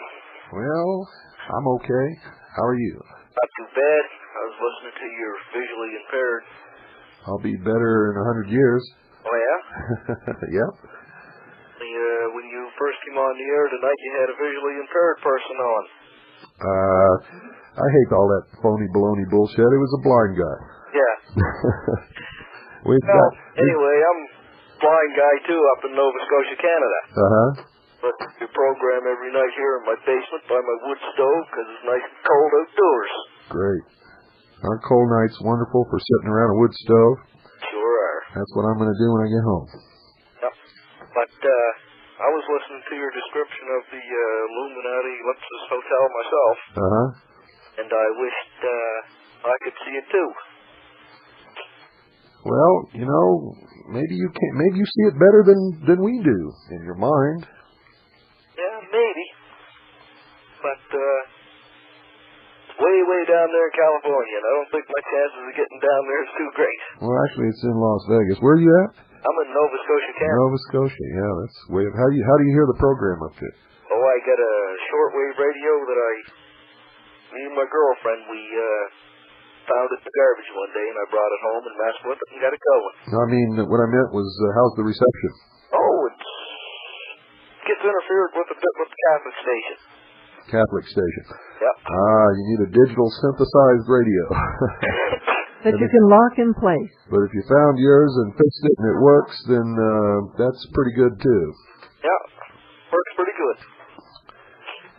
Anything else we can... On? Pardon? It's a good show you get on. It's good to have it on 2 times a day. No, thank you. Well, we try to... With the early show, we hit a lot of people who can't stay up late because they have to get up early in the morning. With the later show, we get all the people in the other time zones who are, you know, in a prime time slot. Yeah. Plus, we hit the world. You know, it's hard to satisfy everybody, but we try. Yeah. But you should be thanking Swiss America Trading. They pay for this airtime. Oh, yeah, I got a hold of Swiss America Trading way back when you first started advertisement. Great. Yeah. They're wonderful people, and I'll tell you right now, they're paying out a lot more than they're bringing in from this. But they believe in this message of this program. Craig Smith is a Christian. He knows how close we are to losing it all. So that's why he's doing it. About what it is. I want to thank you for calling. Have a good night. Good night. Bye. 602-333-2174 is the number, and we'd like to hear from you. Whether you're in New Zealand or Nova Scotia or Ireland or California or New York City. New York City? You're probably not even home yet from what I saw on the news. Good evening. You're on the air. Yeah, how are you doing? Good. Good. I was wondering if I could read a quote to you, but first, if you could tell me... Well, what's it all about and how long is it? Oh, it's just 2 sentences, 3 sentences. What's it about? Do you know who David Spangler is? I'll let Carolyn answer that. Okay. Why don't you tell us your quote? I think we've heard of him. Yeah, this is on Reflections of the Christ. It says, quote, Lucifer comes to give us wholeness. If we accept it, then he is free and we are free. That is the Luciferic initiation. It is one that many people now and in the days ahead will be facing, for it is initiation into the new age, end quote. So, I thought people might like to know that. I know he's a prominent new age, but I don't know. Well, wait a minute. I want you to read it again. This time I want you to put your mouth directly in front of the telephone and keep a high level on your voice. You dropped off at about the second sentence and it was hard to hear. I'll do that. Lucifer comes to give us the final gift of wholeness. If we accept it, then he is free. That is the Luciferic initiation. Try it one more time. We lost you. That's fine. That is the Luciferic initiation. No, the whole thing. Oh, okay. Lucifer comes to give us the final gift of wholeness. If we accept it, then he is free and we are free. That is the Luciferic initiation. It is one that many people now and in the days ahead will be facing, for it is initiation into the new age, end quote.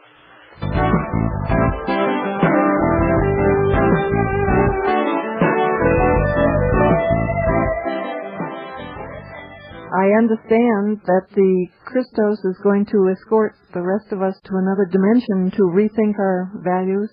Have you heard that? Oh, I've heard of the spiritual cleansing coming, yeah. I think that's in his writings also. Oh, is it? I didn't know what you knew about him, but I thought folks might find that interesting just in case they didn't think the New Age was Luciferian in nature. Oh, yeah, that's why I give you the fanfare. I mean, people think I'm nuts when I say that. Yeah, no, that's it's also from a book called The Hell and Back, so. Who's David Spangler, Carolyn? David Spangler happens to be my maternal cousin. Oh, really? I haven't seen him, yes. I haven't seen him for quite a while. I did go to hear him talk in a small church in Lower Manhattan. We met after the discussion for a few moments. I never could quite follow everything that he talked about. I know that he spent 3 years in Findhorn, where he was the head of Findhorn. He helped to build it up from 15 to over 300 people, I believe, over a period of time. I guess he believes in what he's doing. I did write a long letter to him explaining my position and how I would be trying to share with the rest of the world what I think and how I think his Luciferian approach to life is rather evil. Yeah. And so if you join in spreading the word, that's good. Yeah, I've shown it to some people, and you know how they are. You know. I think a few other people have mentioned him too, Ralph Epperson and Tex Mars. Yeah. As well as William Cooper. Yeah. And people can look it up if they want. Reflections on the Christ, and you're not nuts. Neither am I. That's right, my friend. Thank you very much. We really appreciate that. I really appreciate that. Great. I do too. Okay, bye. Bye-bye. 602-333-2174 is the number. Boy, I'll tell you, people are waking up out there. I mean, when I first started this radio show, I never got a call where anybody ever agreed with anything. I'll tell you the truth. And the first time I ever went and spoke anywhere, it was like I thought I was going to get tarred and feathered and run out of town. Good evening. You're on the air. Hi, Bill. This is Jim calling from Idaho. Hi, Jim. In reference to your earlier comment about only 3% of the population having the fortitude to stand up for what's right when the feces hit the fan, I think I have to agree with you, but I would rather have 3% of the population that I knew I could trust and that would really be there than some kind of half-hearted effort. Oh, yeah. The only reason I brought it up is because there was a little element of unreality in that caller. Yeah. I do think people are definitely waking up, though. I'm in the gun business. I sell gun accessories, clips, and magazines. Good for you. And by mail order. And the number of calls that I get from customers who seem to realize what the bottom line is, not just a reaction to possible legislation, but long term. You know, people talk about buying a lifetime supply or a supply for both them and their kids and their grandkids. And I think people are waking up, and a lot of people are, you know, I don't want to use the term civil war, but people are. Oh, I'll use it. I've used it plenty of times. I've warned these silly elite that are in charge that if they don't change their ways, there's going to be a civil war in this country. Not because I want it. But the whole purpose of this program is to try to wake up enough people to avoid any kind of bloodshed. Sure. But simply because it's going to happen because they're treading on the very basic fundamental ideals of this nation that patriots are not going to stand for. That's for certain. There's enough people, I think, that will stand up if need be and make the sacrifice if need be, to make sure that our constitutional republic survives. Yeah, I want to watch all these hypocrites who patted their sons and daughters on the butt and sent them off to fight a war in the Middle East. I want to watch what they do when it comes to fighting themselves on their own ground in their own country. They're all going to run and hide. I know. That's right. Well, they don't even realize that we're at war right now. Yeah, that's correct. And you were mentioning 3%. I think that would mean we need at least 100,000 in each state that would be awake, active, buying stock in Gannett. The opposition could give away or sell their stock and give us a sign that they're recognizing what's going on. Hopefully, by people doing things like buying Gannett stock and by supporting companies like Swiss America and getting their money out of the Federal Reserve System and, you know, feeding the bureaucrats. Yeah. See, if you hopefully a civil war won't be necessary. Yeah. People don't understand. If they take their Federal Reserve notes, instead of putting them in a bank account, to put them into gold or silver coin and bury them somewhere, put them somewhere out of the system, it hurts our enemy. Oh, sure. And if everybody in this country would go down and buy gold or silver coin and refuse to deal in Federal Reserve notes, they would be out of business. There would be no threat to the Constitution from that moment on. Yeah, they'd be powerless. That's right. They gain their sustenance from us. They're like a giant leech on the system. That's right. Every time we touch one of those nasty things. Anyway, Bill, keep up the good work. And, thank you. Every time I deal with Swiss America, I mention your name, and I want to encourage people, even if they're just calling in to get information from Swiss America, to mention your name. I think they need the reinforcement to know that what they're doing is the right thing in buying the airtime for you. And for all the listeners out there, sing the praises of Bill Cooper and what he's doing, because he's the voice of reason, and he's the voice of sanity in a world that's going insane. Well, I'm trying to be, but don't put me on a pedestal, because I'll be the first one that'll fall off. I'm just as human as anybody out there. Thank you very much. Good night. Good night. 602-333-2174. Yeah, folks, don't put me on a pedestal. I'm just like all of you. No better, no worse. I just woke up before you did, and now I'm just fighting the battle a little bit sooner than you are. And you're going to make sure that the rest of the people wake up and are just like him. Good evening. You're on the air. Hi there. Hi, Carolyn. This is Hillary from Long Island calling. Hillary from the White House calling? No. Ooh, boy. Are you in Florida or New York? A friend of mine from New York City once, and he didn't speak for a few minutes, and he actually thought it was Hillary Clinton. Really? Yeah, he was one of those Wall Street types, and I was just kidding. You know that. he wasn't. He was disappointed. Wow. He thinks he's important, but that's what happens to people on Wall Street. Well, it's not so bad for him to think he's important, but for him to think Hillary's important is really bad. Well, I have a question for you. Sure. Do you know the book Red Cocaine, The Drugging of America? No, I haven't seen that. This is a book that was kind of recommended from the Taxpayers Party or something. I got some literature from them. And I opened it up. It has a really nice introduction by someone who is from the Central Intelligence Agency. And the author was in military intelligence himself. And the whole thesis of the book is that cocaine and drugs in this country is a communist plot. Well, you can take There's no that. mention of the CIA. Let me tell you something. There are no leaks and there are no ex-CIA officers. In fact, there are no ex-officers. Well, that I've heard you say before. That's true. And I believe it, too. It's absolutely true. When you're an officer, you're in forever, for life.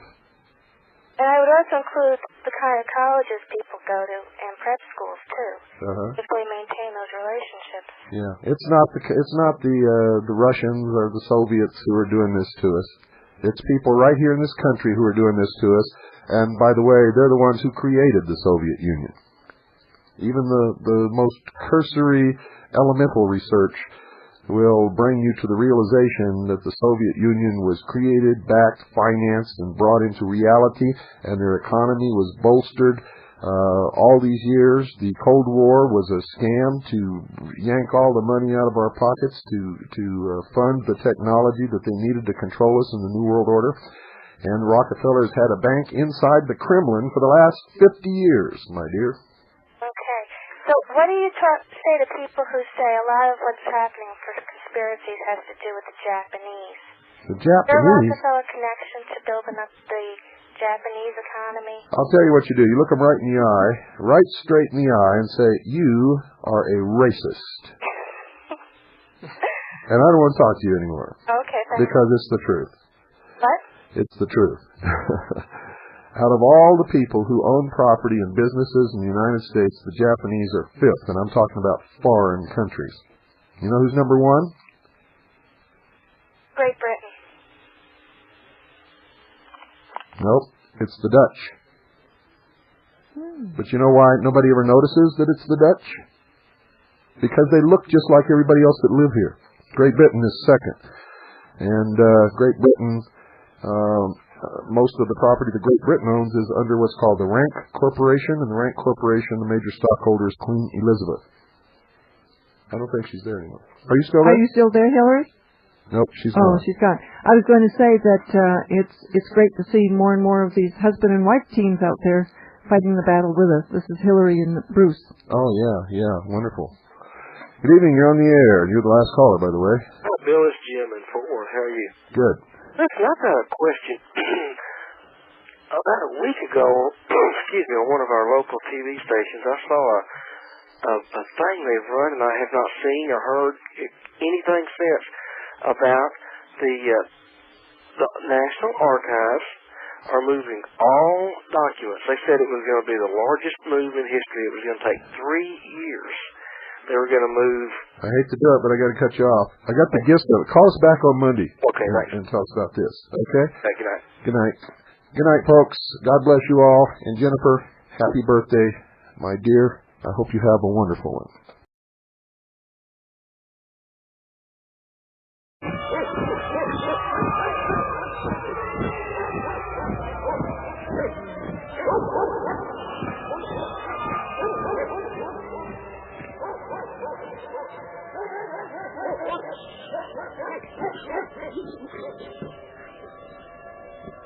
You're listening to the Hour of the Time.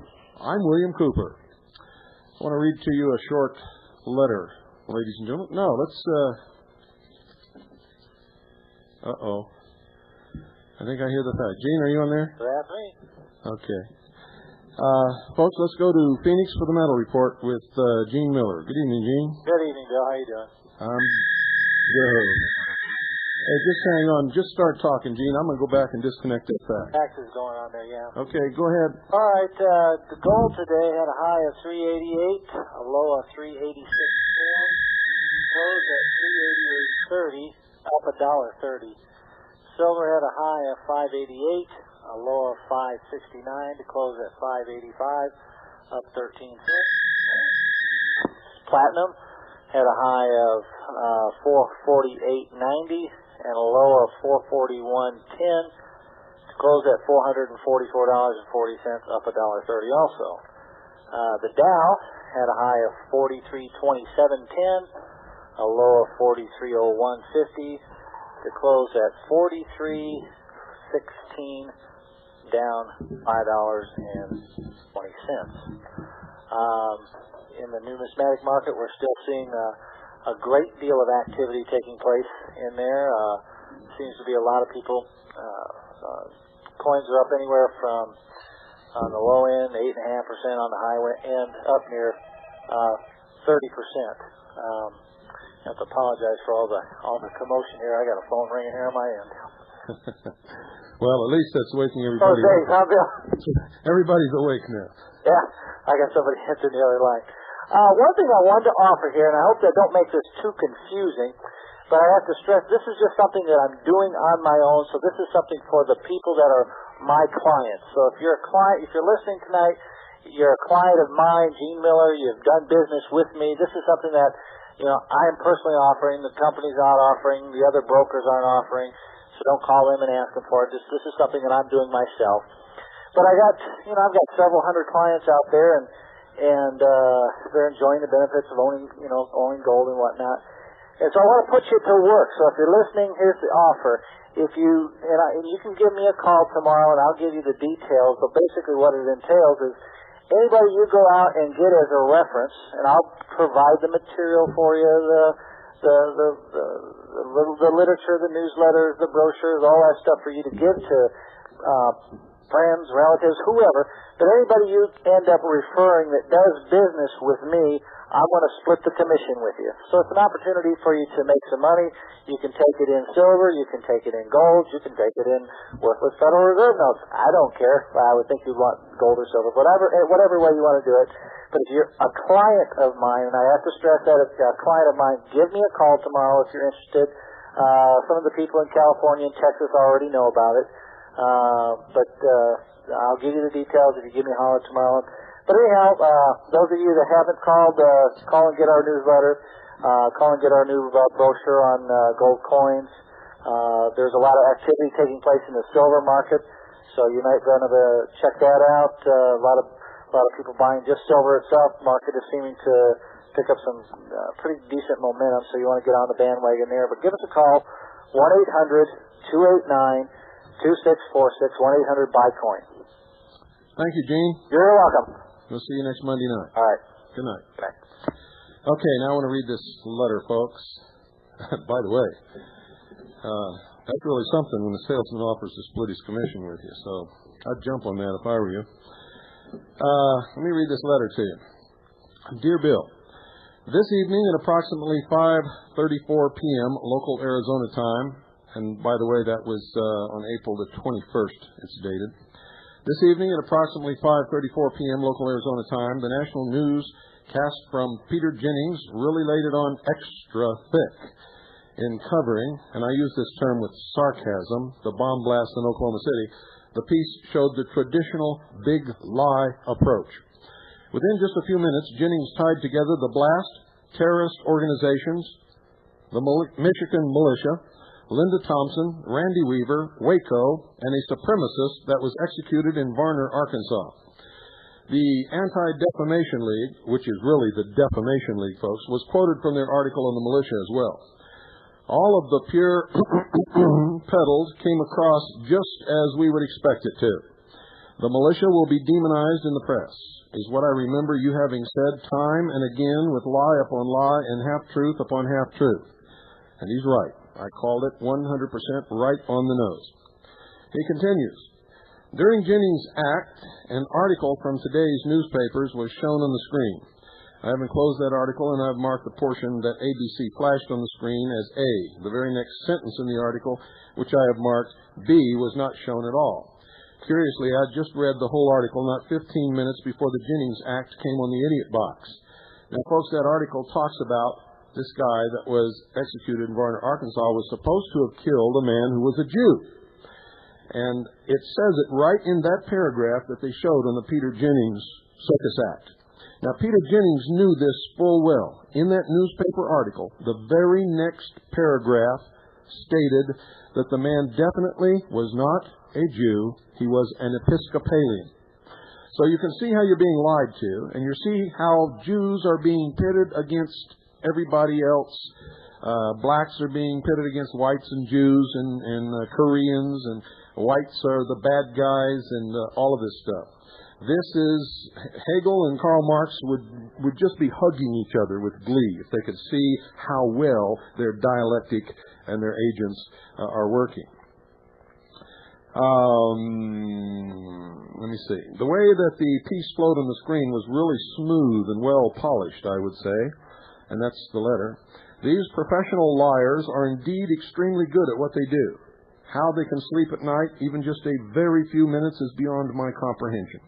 I cannot in the least believe that these creeps do not know exactly what they are doing at every single moment.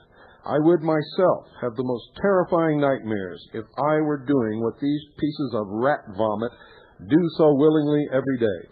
These people could not possibly believe in the God that I believe in, as I am positive that God must be awfully angry with them.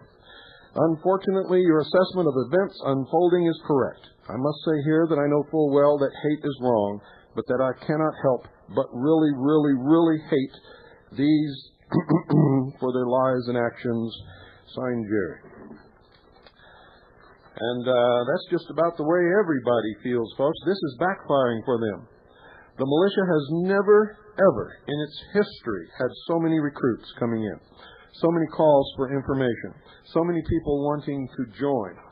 I probably have the biggest mailbag today than I have received in a long, long time. It's overflowing. It's going to keep me busy for a long time, and I don't need to be busy any busier than I already am, but I will dig in it.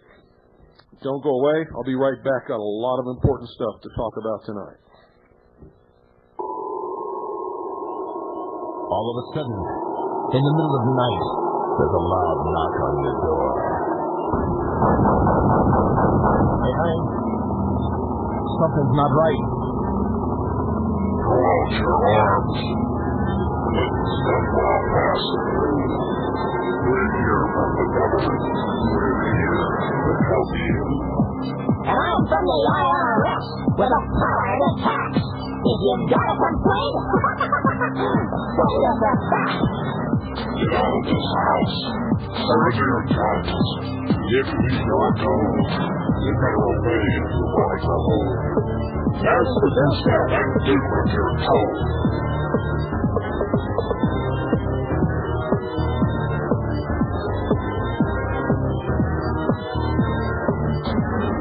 Hillary Salama, Reno Janet Dyke, reading the words of General Albert Pike, demonic founder of the Ku Klux Klan, engineer of the Masonic Master Plan. Pike said Lucifer is God across this land, and Clinton saying take the mark in your right hand. While we're all dancing to the drums of a Fourth Reich, Clinton's preparing it for another huge tax hike. Order out of chaos, depression, inflation, creates a panic and rapes the nation.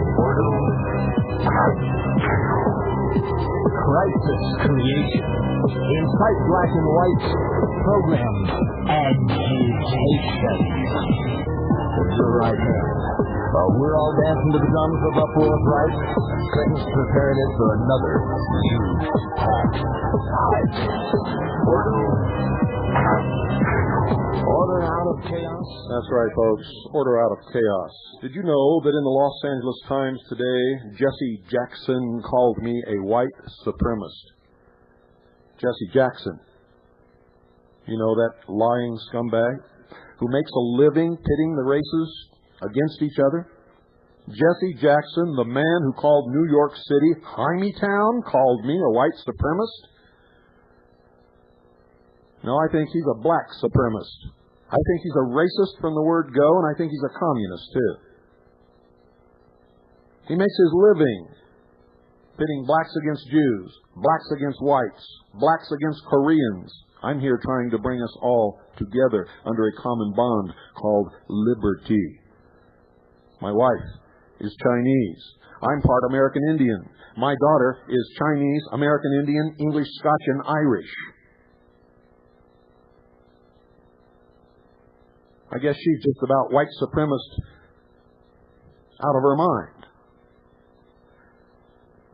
I have never seen anyone who could spout so many lies so quickly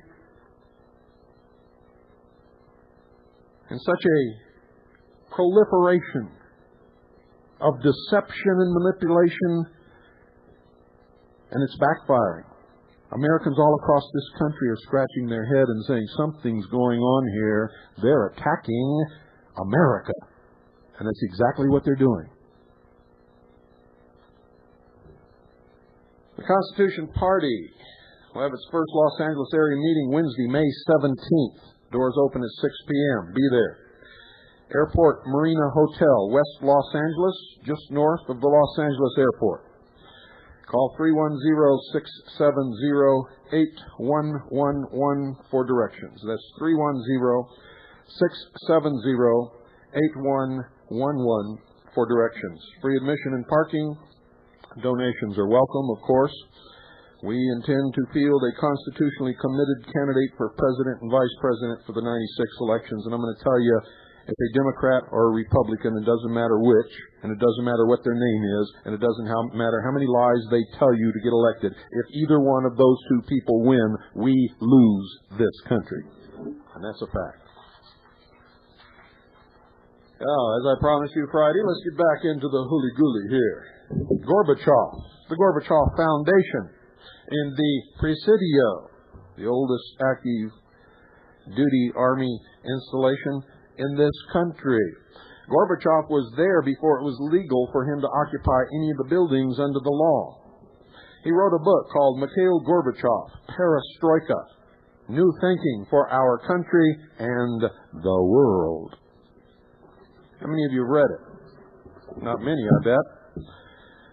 Because, it's probably boring and he's just talking about politics. What do you think makes the world go round, folks? And if you don't know what in the world's going on, you're just going to be the flotsam and jetsam up on the tide. Remember, whoever doesn't understand what's happening ain't playing with a full deck of cards. And if you think you can stand on the fence, you're the first one that'll suffer. And that's the truth. Listen to what he says. Quote, we will now firmly stick to the line that only through the consistent development of the democratic forms inherent in socialism and through the expansion of self-government can we make progress in production, science and technology, culture and art, and in all social spheres. He says, listen to this and listen carefully. I've always told you that socialism is nothing but a code word for democracy, and democracy is nothing but a code word for socialism. Listen, right out of the mouth of the man who led the greatest communist dictatorship in the world. Quote, in the West, Lenin is often portrayed as an advocate of authoritarian methods of administration. This is a sign of total ignorance of Lenin's ideas and not infrequently of their deliberate distortion. In effect, according to Lenin, socialism and democracy are indivisible. That's on page 32 of Mikhail Gorbachev's book called Perestroika. There's an interesting quote on the front page of Veritas in this upcoming issue, made by the Dean of Broadcasting, Walter Cronkite. If you don't think the media has an agenda, wait till you get your paper. According to Gorbachev, Perestroika means mass initiative. Perestroika means mass initiative. Initiative. Going on the attack. Do you understand what I'm telling you? It is the comprehensive development of democracy, socialist self-government.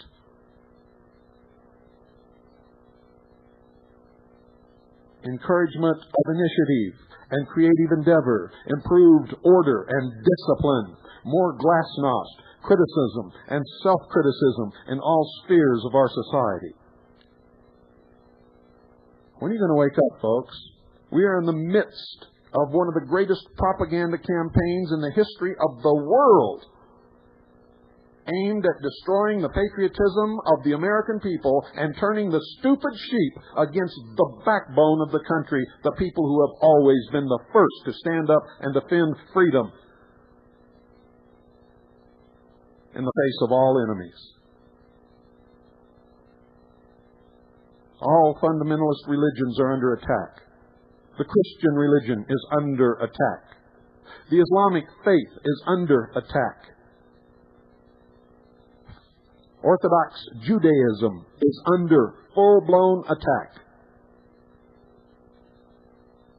Liberty is under attack. Patriotism is under attack. The Constitution is under attack. Anyone who believes in the Constitution is under attack. Anyone who has ever visited the state of Michigan is under attack.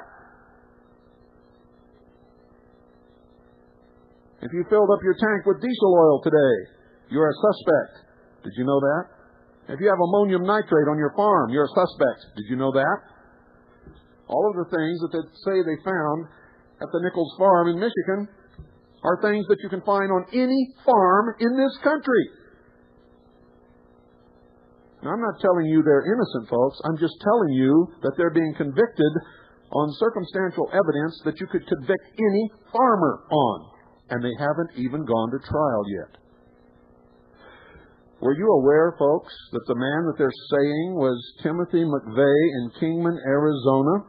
The one who wore camouflage fatigues and was drunk all the time and would always walk around with a gun and shoot automatic weapons out of the back of the trailer park into the desert? Did you know our investigation has revealed that that man is not Timothy McVeigh? That we have found that man, and he is very upset. Very upset. Did you know that everybody who knew Timothy McVeigh while he was in Kingman, Arizona, says that he was a nice, polite, quiet young man who kept to himself and didn't cause anybody any trouble at any time? Did you know that the news media knows all of these facts and they're not reporting them? Did you know that it has come to our attention that the so-called concealed weapon for which Timothy McVeigh was arrested for was not a gun? That he had a gun, but he was carrying it legally and lawfully. And in the state of Arizona, there's nothing wrong with having a gun in your car. Or in the state of Oklahoma. Or in the state of Texas. Now they're saying it was a knife. This stinks more and more and more and more. And we've also found, ladies and gentlemen, a second seismograph report. And we've also discovered that the FBI is confiscating the seismographic records. That's right. The original seismographic records are being confiscated. If the employees of the seismographic facilities where we have obtained our reports had not made copies, they would not be available to anyone. We now have seismographic records from two different sites. Both clearly show two separate events, two separate explosions. Both of these seismographic records show 10 seconds between the explosions. Wait till you see this newspaper. It's going to tip Washington on its ear. And that ain't all. Oh, we've got so much, folks, that you're... Well, I can't tell you all of it. Can't tell you all of it. Okay, more quotes from Gorbachev. Oh, this takes the cake, folks. See, they're not hiding any of this stuff. I told you the breakdown of the Soviet Union was just a ruse. It came from the top down, not from the people. And the economy of the Soviet Union did not disintegrate. You see, the ruble was not floated on the world market. The ruble always was and always has been and always will be what they say it is. And that's the truth of the matter. The Soviet Union came tumbling down because it was time to deceive the West for the socialist takeover of the world. And now the big campaign is mounted. The dialectic is at work to destroy patriotism and loyalty to the Constitution in this nation, to destroy loyalty to your religions. Do you know that Norm Olson, the commander of the Michigan militia, resigned? And he should have, after his dismal performance with the press and as a leader. And I'm not trying to rub it in, Norm, if you're listening. It's just that you should have stepped down, and you did, which tells me that in your heart you really are a leader. You did the proper thing. But you should not have resigned from your church. You should have allowed the congregation to walk out, because those people are not Christians. You see, the congregation of the church that Norm Olson pastors asked him to leave, or they would leave, because they were afraid that they would all be shot in a raid by the federal government because of Norm Olson's participation in the Michigan militia, even after he had resigned. These people are not Christians. They don't even know the definition of the word. They are gutless sheep being led by the wolves. They will be sheared, and then they will be slaughtered. And that is the truth. Gorbachev goes on to say, but in principle I can say that the end result of perestroika is clear to us. It is a thorough renewal of every aspect of Soviet life. It is giving socialism the most progressive forms of social organization. It is the fullest exposure of the humanist nature of our social system in its crucial aspects: economic, social, political, and moral. The essence of perestroika lies in the fact that it unites socialism with democracy and revives the Leninist concept of socialist construction both in theory and in practice. Bill Clinton was learning this as a young man. At a time when no American was allowed to go to Russia, Clinton went to Moscow for his indoctrination. He's been prepared all his life to lead America into the socialist New World government. Listen to this, quote, "Those who hope that we shall move away from the socialist path will be greatly disappointed. Every part of our program of perestroika, and the program as a whole for that matter, is fully based on the principle of more socialism and more democracy."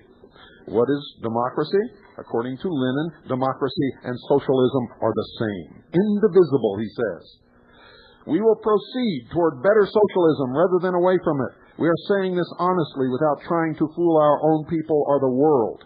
Any hopes that we will begin to build a different non-socialist society and go over to the other camp are unrealistic and futile. We, the Soviet people, are for socialism. We want more socialism and therefore more democracy. See, you're being fooled because you don't know the meanings of the words. And when I say fooled, I mean fooled big time. And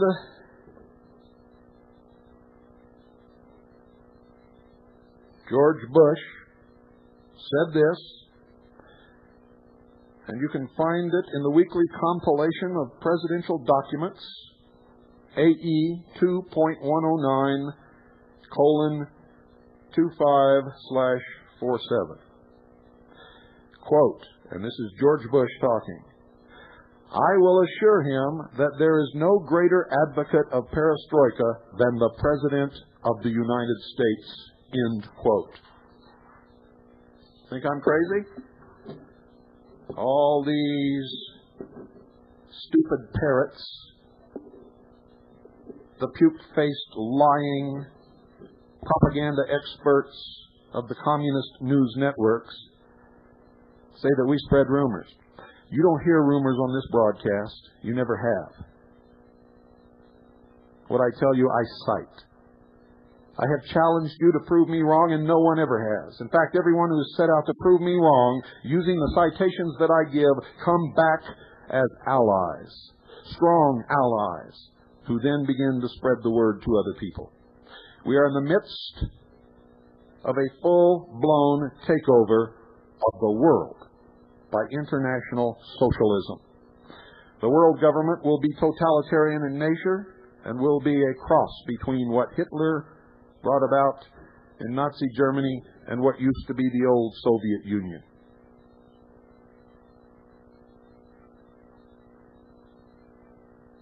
Bush also said this: "We stand today at a unique and extraordinary moment. The crisis in the Persian Gulf, as grave as it is, also offers a rare opportunity to move toward an historic period of cooperation. Out of these troubled times, our fifth objective, a new world order, can emerge." Today, that new world is struggling to be born, a world quite different from the one we've known. End quote. Now, just what do you think he's talking about? A trip to Disneyland? Listen to this. Quote, and this is George Bush talking, "This is the vision that I shared with President Gorbachev in Helsinki. He and other leaders from Europe, the Gulf, and around the world understand that how we manage this crisis today could shape the future for generations to come. The test we face is great, and so are the stakes. This is the first assault on the new world that we seek, the first test of our mettle."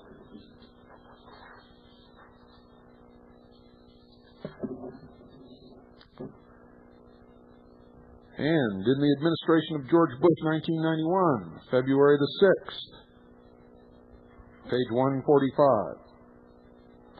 "Mr. President, you have talked several times about basing the future on a new world order. Can you give us a definition of the new world order? And if it depends upon the collaboration between the Soviet Union and the United States, how do events in the Soviet Union affect this concept?" George Bush: "Well, it doesn't depend entirely on it, but it would be greatly enhanced by a Soviet Union that goes down the line with its commitment to market reform, to private ownership of land, to a free economic system, to a system that resists and does not use force to assure order amongst the republics, that goes farther down the road with elections and all the openness that I gave President Gorbachev credit for, and as well as the openness in terms of glasnost and the reforms in terms of perestroika." Now, George Bush knows full well what perestroika means. Gorbachev determined the definition. It's his phrase. And Bush says we're going to continue to support those concepts, but it was this. It was the far-sighted vision of Mr. Gorbachev that enabled us to work together in the United Nations. Now, my vision of a new world order foresees a United Nations with a revitalized peacekeeping function. Is there something out there between your ears that's beginning to flutter a little bit, I hope? If not, you're farther gone than I ever dreamed. How stupid is America? How set in your wool suit are you?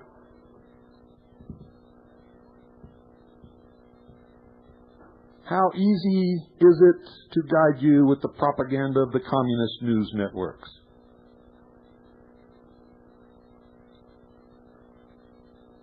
George Bush goes on. He says, when I was ambassador 20 years ago in the United Nations, we hardly ever voted with the Soviet Union. Now we're with them on many things. So the new world order, I think, foresees a revitalized peacekeeping function of the United Nations. And he says, I don't think anyone there wants to go back to that. And so it would envision, though, much more cooperation between the United Nations. Excuse me, let me start over. I don't want to misquote this. And so it would envision, though, much more cooperation between the United States and the Soviet Union and on matters of the Gulf and international matters, not bilateral. It envisions a greatly enhanced peacekeeping function of the United Nations itself, exactly as the State Department Publication 7.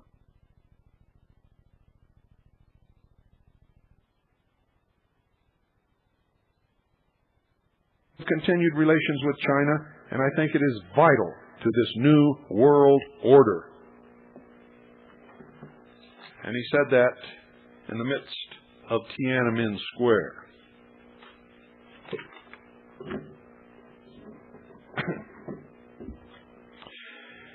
Here we have an address to the nation announcing Allied military action in the Persian Gulf, January 16th, 1991. And he says, and I quote, "We have before us the opportunity to forge for ourselves and for future generations a new world order, a world where the rule of law, not the law of the jungle, governs the conduct of nations. When we are successful, and we will be, we have a real chance at this new world order, an order in which a credible United Nations can use its peacekeeping role to fulfill the promise and vision of the United Nations founders." Now, what do you think he's talking about, huh? Come on.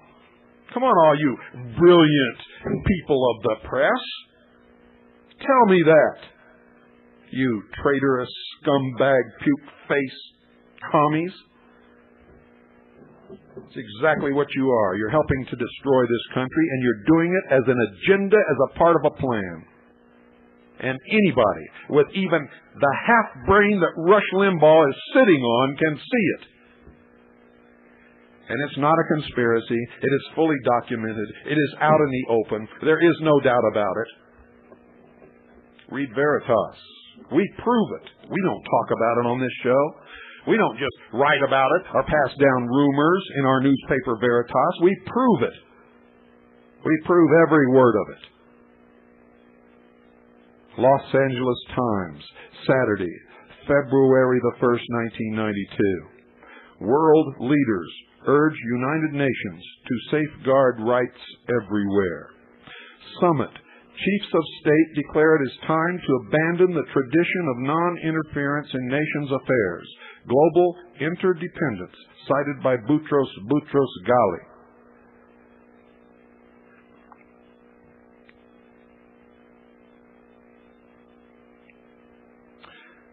They cite they want to move to protect human rights everywhere in the world. How can they do that if the United States is sovereign?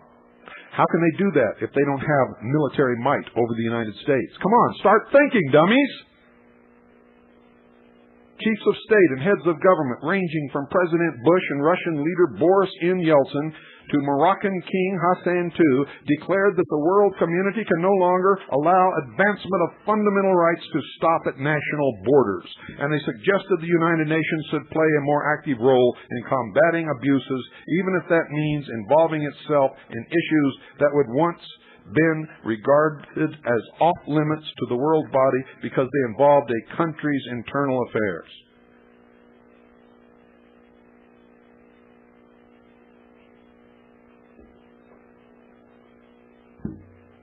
Most of the assembled leaders appeared to share French President Francois Mitterrand called for establishment of a new world order.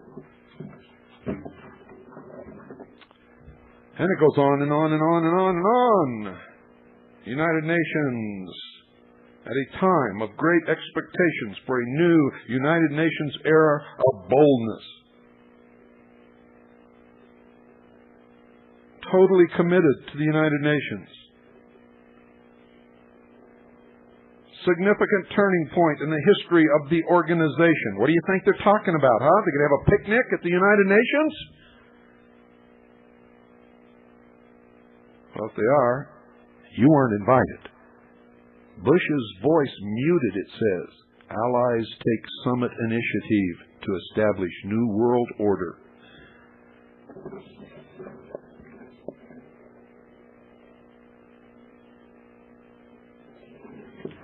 I could go on and on. I could read this stuff to you all night long. In fact, I could read this stuff to you 24 hours a day for 3 weeks. We have thousands of documents here all saying the same thing. In the law, in the treaties, in the congressional record, in the Federal Register, in the comments by senators and representatives upon the floor of Congress. They all know what's happening. They're lying to the American people. They can't have their new world order if patriots exist who are ready to fight for the Constitution. They cannot have their new world order if Americans are armed. You watch. The terror and the killing will escalate until the sheep get down on their knees and beg to be disarmed so that they can be safe. I wrote about it in my book years ago. Everything that I wrote in my book has come true. In spades, all of it. I'm getting calls from people who used to call me crazy saying, Bill, you called it right. I can't believe it. I thought you were nuts. Everything you said is happening. If I'm full of crap, folks, how come it's all coming true?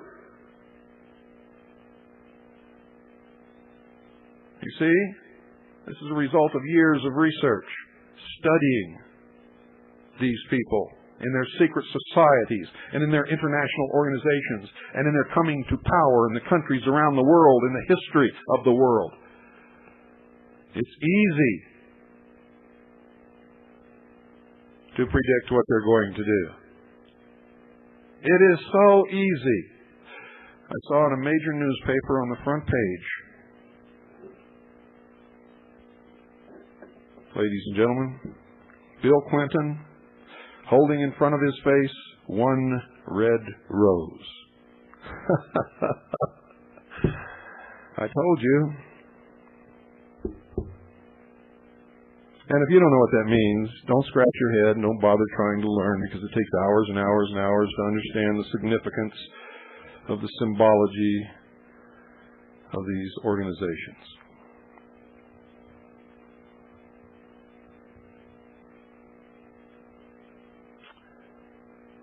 UN force. Beef up UN's peace role.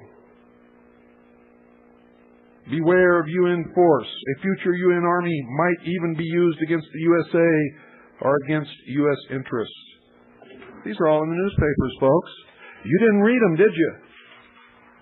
You think this is all baloney. You don't know how to put two and two together. But that's our job here. We are the intelligence service. Our job is to accumulate tons of data and sift through it and analyze it. And we are always assembling two puzzles. One is the deception and one is the truth. And in the middle there's a big box with a question mark on it. We read everything. We devour everything. We listen to everything. Words have meaning. Nothing is hidden. These people are talking to you and you're not listening, and they know you will not listen. One of their tenets is that a nation or world of people who will not use their intelligence are no better than animals who do not have intelligence. Such people are beasts of burden and stakes on the table by choice and consent. And yes, Mr. Couch Potato, I am talking to you.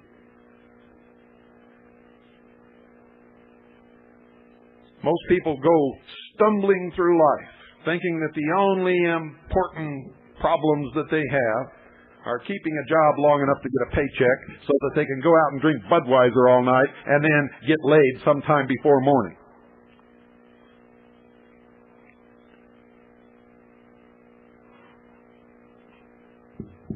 I got news for you. That's the quickest road to slavery I know.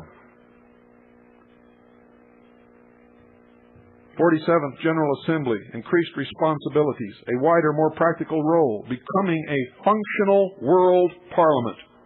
Becoming a functional world parliament. United Nations Chronicle, March 1993. The General Assembly is facing an historic challenge to truly become a functional world parliament on the basis of the United Nations Charter. Direct quote.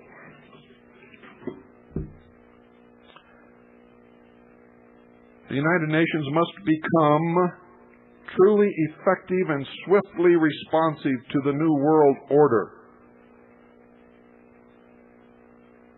He emphasized the importance of realizing the Assembly's full potential as an unprecedented world parliament. What do you think that means? World parliament. We must commit ourselves fully to the idea of a fair division of the riches of the earth.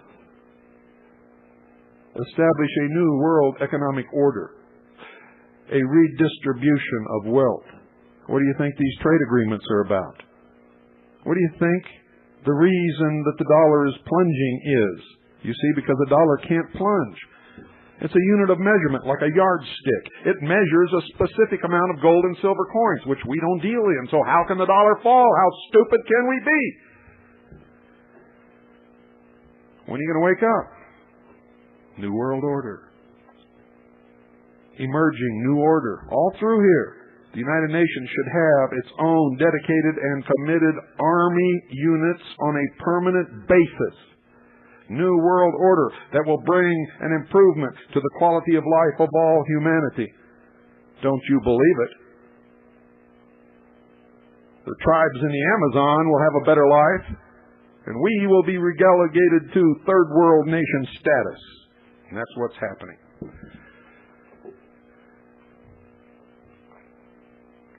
All Assembly resolutions, speakers said, must be implemented. Agreement was widespread for the creation of a new international order.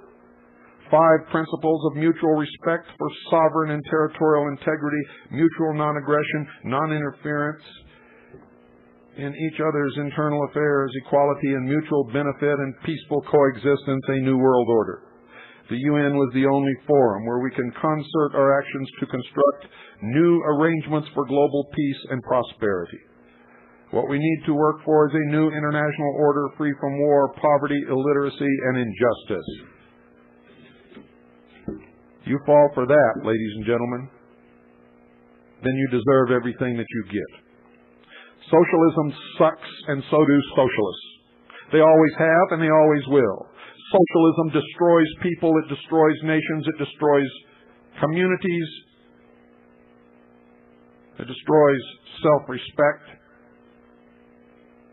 It is the most destructive form of government and economic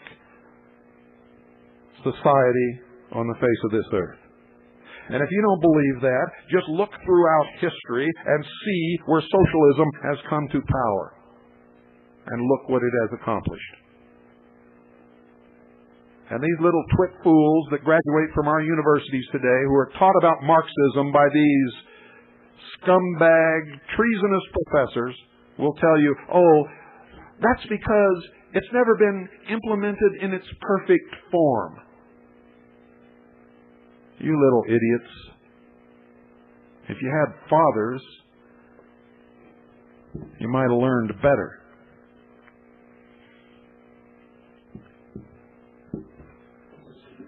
I can go on. I can go on all night and all day and all the next day. I can go on and on and on and on and on. Think I'm full of it, huh? Did you ever hear of the Open Skies Treaty? The Open Skies Treaty will enhance international security. Did you know that all of our B-52 bombers are being guillotined in the desert of Arizona? Did you know that? Cut into 3 pieces, each one of them. And they're being done in the open, and we have to do so many, every so many days, so that the Russian overflights can ensure that we are truly disarming.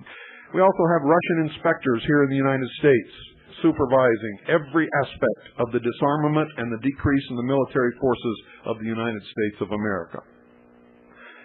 That's right. And at the same time, we have hundreds and hundreds and hundreds of tanks and rocket launchers and military vehicles that used to belong to the Soviet Army coming into this country, and they're being stockpiled all over the nation. Why? It's not for training. It's not for training at all. And the location of most of these things are not anywhere near where training is conducted with this type of vehicles. Why is it that small 8-seat planes fly in and out of the St. John's Airport with East German pilots filling all the seats? They're not learning to fly, ladies and gentlemen. They already know how to fly. They're pilots. They used to be pilots in the Soviet Army.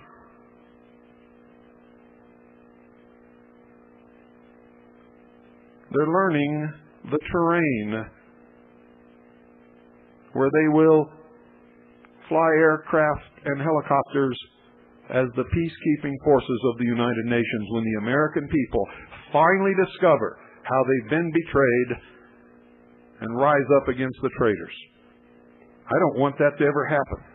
The whole purpose of everything I've done, the reason I wrote Behold a Pale Horse, and the reason I began broadcasting on this radio station was to wake up enough people so that that never has to happen.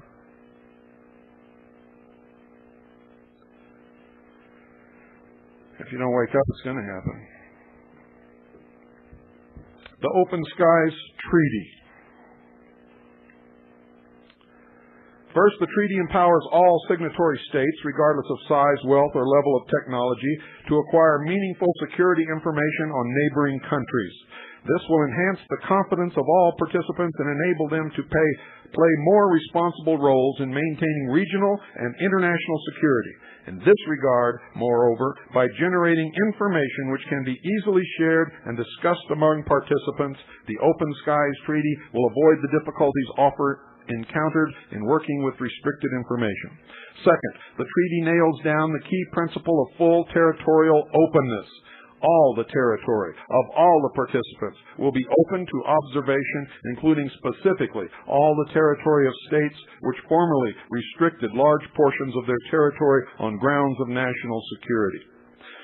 Third, the treaty dramatically advances the tools available for confidence building. Over the past 2 decades, the array of confidence-building measures has expanded steadily. Now the Open Skies Treaty adds to this toolkit detailed procedures for aerial observation with agreed sensors, predetermined quotas, and no right of refusal. That includes us. Can't refuse them a flyover. It also establishes a new framework for contacts, cooperation, and consultation among participating states. It also says if we have better reconnaissance imaging capability, that we must give all of the other nation states who are participating in the Open Skies Treaty the same technology, whether they have it or not. The Open Skies Treaty provides that all of the territory of participating states must be open to observation. No exceptions are permitted for national security purposes. Observation flights will follow routes set by the observing party, not the party being observed. And I could go on and on and on and on. But I've been doing that for almost 3 years, haven't I? And I've documented almost every single thing that you've heard over this broadcast, and you're still out there saying, it can't happen here. This is America. I got news for you, folks. This is not America. Listen to this.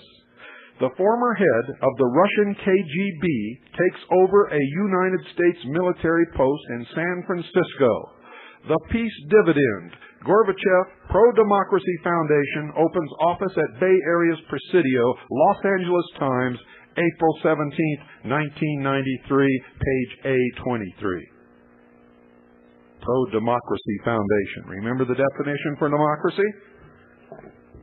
Listen to this, by Jennifer Warren, Times staff writer. San Francisco, in an event that would have been unfathomable a few years ago, former Soviet President Mikhail S. Gorbachev opened an office Friday on one of America's most hallowed military posts, the Presidio of San Francisco. What kind of a message do you think that sends?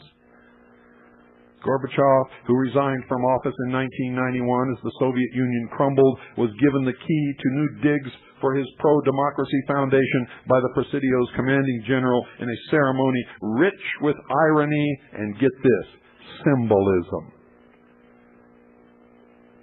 please accept this key as a gesture of our goodwill and our best wishes to you as the newest Presidian, Lieutenant General Glenn C. Mallory, Jr., told Gorbachev. And here's what he said. I assure you this key is in reliable hands. The world's former top communist replied with a grin. The Gorbachev Foundation, USA, was invited to sink roots at the Presidio as part of the post-conversion from the headquarters of the 6th United States Army to a national park. And when they did this, it was not legal to do so. The Army will vacate the Presidio next year, and the National Park Service is reviewing 350 proposals for potential uses in the new park. They're kicking us out of the national parks, and they're putting Gorbachev in there. Now listen what he says.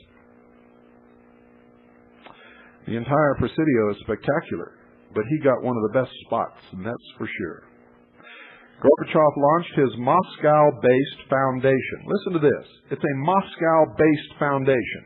Gorbachev launched his Moscow-based foundation soon after resigning as president, declaring as his top goals global peace and the strengthening of democracy in the former Soviet republics. On Friday, few who attended the ceremony failed to herald the historic significance of Gorbachev, a one-time Cold War adversary, setting up shop on the oldest continually operating military base in the United States. This is the symbol of our irreversible transition from an era of confrontation and militaristic insanity to a new world order, one that promises dividends for all. And you think I'm full of it, huh? Here's a copy of the Gorbachev Foundation USA, our collective mission. Now, what do you think that word collective means, huh? Box 29434, The Presidio, San Francisco, California, 94129. Here's the telephone number, 415-771-4567. That's the Gorbachev Foundation, USA, Box 29434, The Presidio, San Francisco, California, 94129. Telephone number, 415-771-4567. And in it, guess what he talks about? Redefining global security, ethnic conflict, and humanitarian assistance. It is a tax-exempt nonprofit institute dedicated to, and get this folks, social, political, and geostrategic change in the post-Cold War era. And folks, it clearly says in here, clearly outlines the fact that what they're trying to put together is a socialist New World Order under the United Nations, with the United Nations acting as the police force for the world. And on page 102, in the San Francisco phone book, it lists the Gorbachev Foundation. Just in case you think I'm full of it again. And we can go through here. Wednesday, May 5th, 1993, USA Today. UN needs permanent peacekeeping force. Chicago Tribune, Sunday, July 4th, 93. Should the UN have an army? Thursday, July 8th, 1993. Clinton yearns for big idea discussions. The leaders advocated a stronger peacemaking role for the United Nations, especially endorsing Secretary General Boutros Ghali's vision of a United Nations army. What do you think our military forces have been doing, huh? You're mad at us because we're patriots.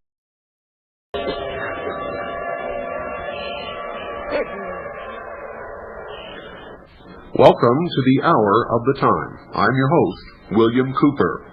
Well, I'm sure that many of you remember the Hour of the Time episode devoted to the raid of the Tahoma Medical Clinic. where Dr. Jonathan Wright had been practicing for some 20 years with never one complaint being made against him by any of his patients and no ill health suffered by anyone because of his treatment. What was his treatment? Why, nutritional supplements, vitamins, minerals, and of course, Jonathan Wright was a regular MD medical doctor, highly trained, and was harassed, raided, terrorized. Every single piece of his possessions, which were not nailed down inside the Tahoma Medical Clinic, were confiscated by the Food and Drug Administration. Yet no charges were ever filed against anyone, including Dr. Wright, and none of his possessions have ever been returned. We have an update from the Jonathan Wright Legal Defense and Victory Fund, which some of you have contributed to. And they say, thanks to your generous contribution, the Defense and Victory Fund has accomplished quite a bit since the guns-drawn raid of Tahoma Clinic on May 6th, 1992. As Dr. Wright emphasized at the Dallas ACAM meeting, the fund intends positive achievements for the health care rights of practitioners and patients, not just legal defense of the clinic. A listing of some of what has been done follows. We have produced and distributed to the media, public and Congress, 2,000 copies of FDA versus the People of the United States, 5 years of assault on self-care. The report documents 18 instances of FDA raids on clinics, supplement manufacturers, and health food stores. It has proven to skeptical reporters and congressmen that an apparent pattern of bias by the FDA against natural health care really does exist, and isn't just paranoia. And unfortunately, this report is just preliminary. We're working on more. Tonight, you're going to hear that report. But first, I want to read to you a few of the things that are in this communique to me from the Jonathan Wright Legal Defense Fund. And some of it's pretty interesting.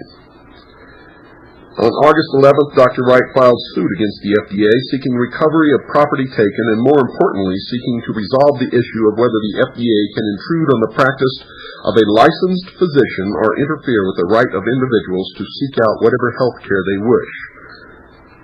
All of this has been made possible with your help, of course. And with your help, we'll continue to campaign until passage of the Healthcare Freedom Act and until we return the FDA to its position stated in the FDA Drug Bulletin of October 1972. And here's what it said in their bulletin, folks. Make sure that you listen to this closely. Quote, Congress did not intend the Food and Drug Administration to interfere with medical practice. Congress recognized a patient's right to seek civil damages in the courts if there should be evidence of malpractice and declined to provide any legislative restrictions on the medical profession, unquote. Well, now that's right in the FDA Drug Bulletin of October 1972. Now, guess what else has happened? Since the tremendous media attack on the FDA, and since the airing of the great vitamin B drug raid on this radio show and many others, the FDA has convened a federal grand jury to try to find felony crimes at Tahoma Clinic. Subpoenas have been served on Tahoma Clinic employees and those of Meridian Valley Clinical Laboratory. George Cody, clinic attorney, points out that all allegations contained in the FDR's own affidavit and search warrants for the May 6th raids were alleged misdemeanors. But grand juries only investigate felony crime. Grand jury investigators allow no defense. No defense attorneys are even allowed in the room, and no reporters are allowed to observe. Any new crimes will be discovered in complete secrecy. We've been told these proceedings will be very expensive. It is obvious, dear listeners, that the Food and Drug Administration is not finished with Dr. Wright or alternative medicine or you. They need your help now more than ever. If you'd like to send a contribution to the Dr. Jonathan Wright Legal Defense and Victory Fund, send it in any amount to P.O. Box 368. That's P.O. Box 368. Tacoma, Washington, 98443. One more time.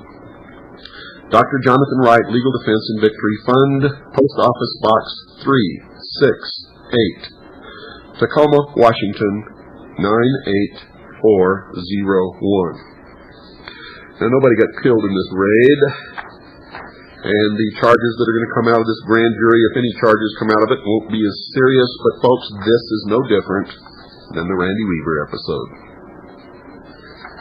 It just is another way to take our freedoms away from us, the American people. Now, there's some easy actions to take to defend your medical freedom of choice. And this comes to us from Julian Whitaker, MD. You are both target and victim, folks, of a movement that seeks to deprive you of the nutritional tools you need to stay healthy and prevent debilitating illness. Studies in reputable scientific journals around the world document the health-producing qualities of nutritional supplements. Yet the Food and Drug Administration, the FDA, working hand in glove with the giant pharmaceutical companies, wages war against the manufacturers and distributors of nutritional supplements and against the doctors who employ them to help their patients. Now, if you don't think this is true, look into the background of George Bush and Dan Quayle, and you'll see that both of them have been financially involved with Lilly Pharmaceutical, and George Bush even served on their board of directors. The Quayle family has a large interest, financial interest, ownership in Lilly Pharmaceutical, and you'll find that most of the people in executive positions who work for the Food and Drug Administration when they retire go to work for pharmaceutical companies. It's just like Congress, folks. Corrupt to the core. If we do nothing to stop this, you'll soon have to drive to Canada to get vitamin C. And I'll be prohibited from even telling you about breakthroughs in nutritional medicine. You'll be left with only toxic prescription drugs that by themselves kill hundreds of people each year.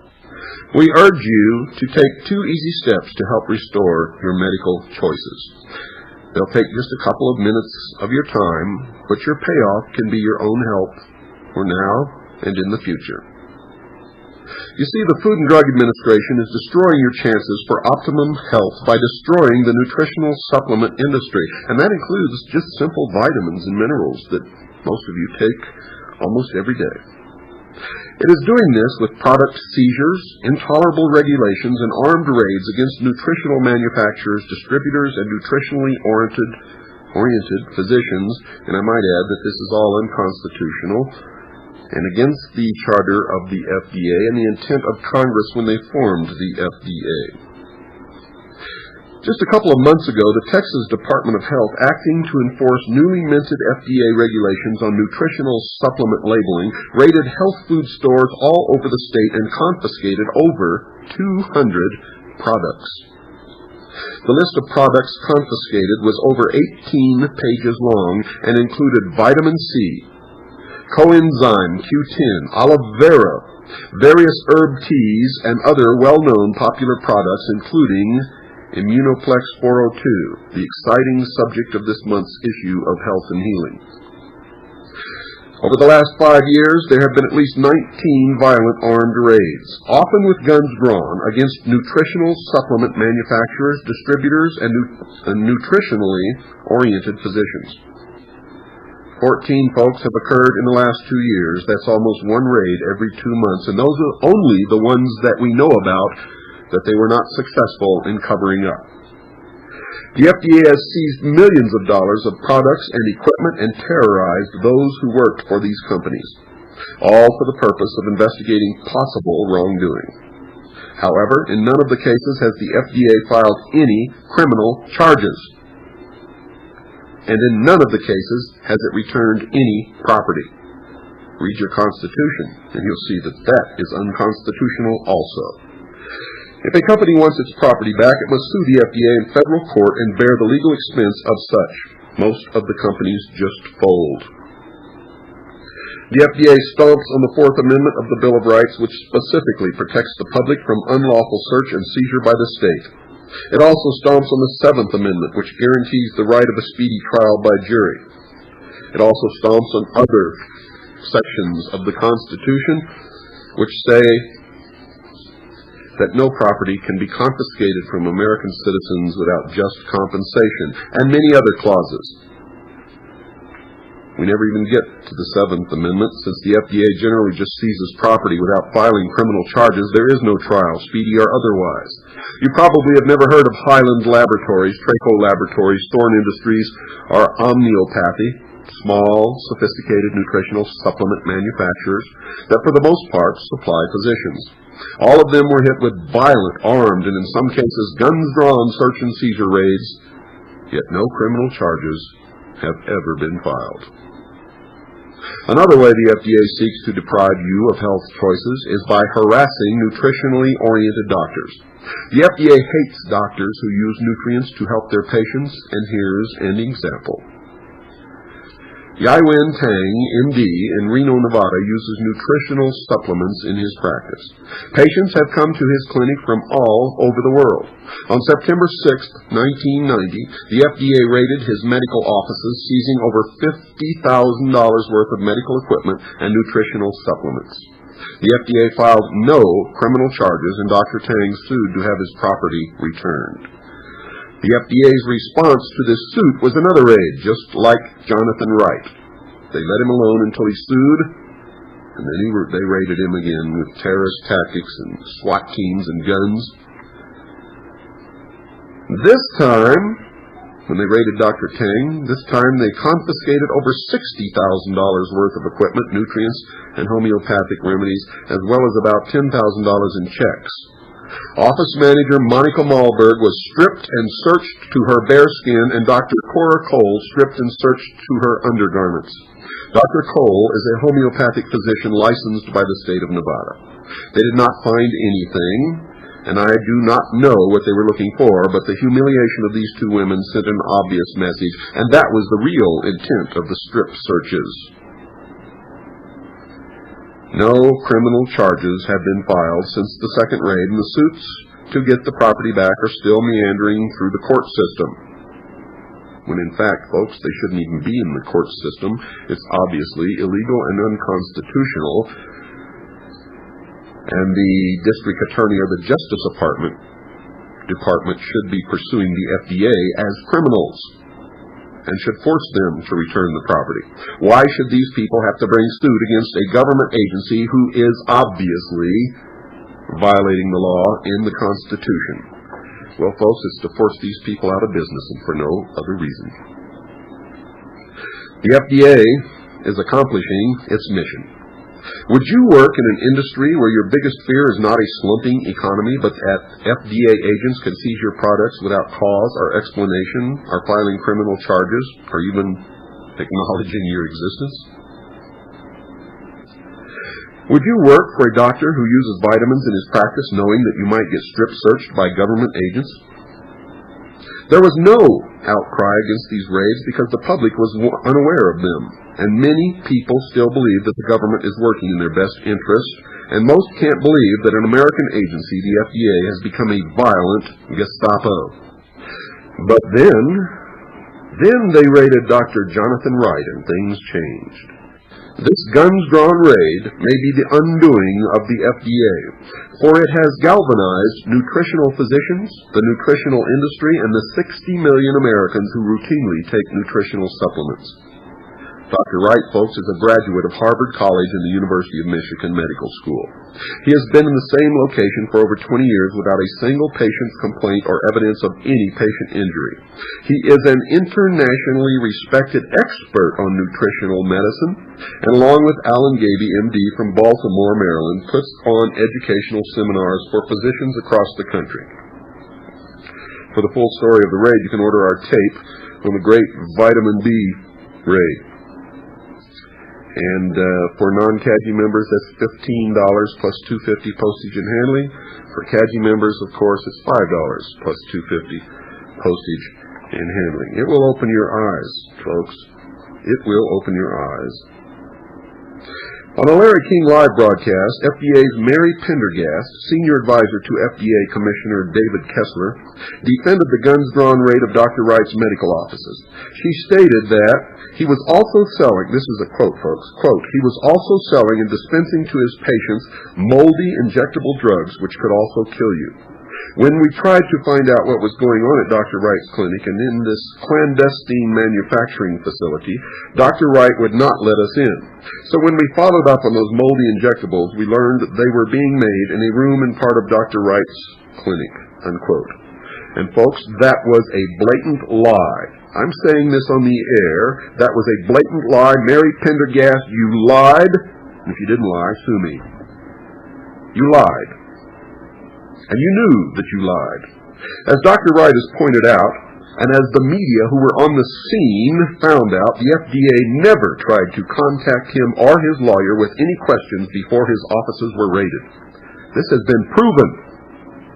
Dr. Wright has also pointed out that nowhere in the affidavit nor in the search warrant signed by Seattle Judge John Weinberg were drugs of any kind even mentioned. No mention of any drugs. There was no mention of any clandestine manufacturing operation or manufacturing room in his offices, and nor did they find any.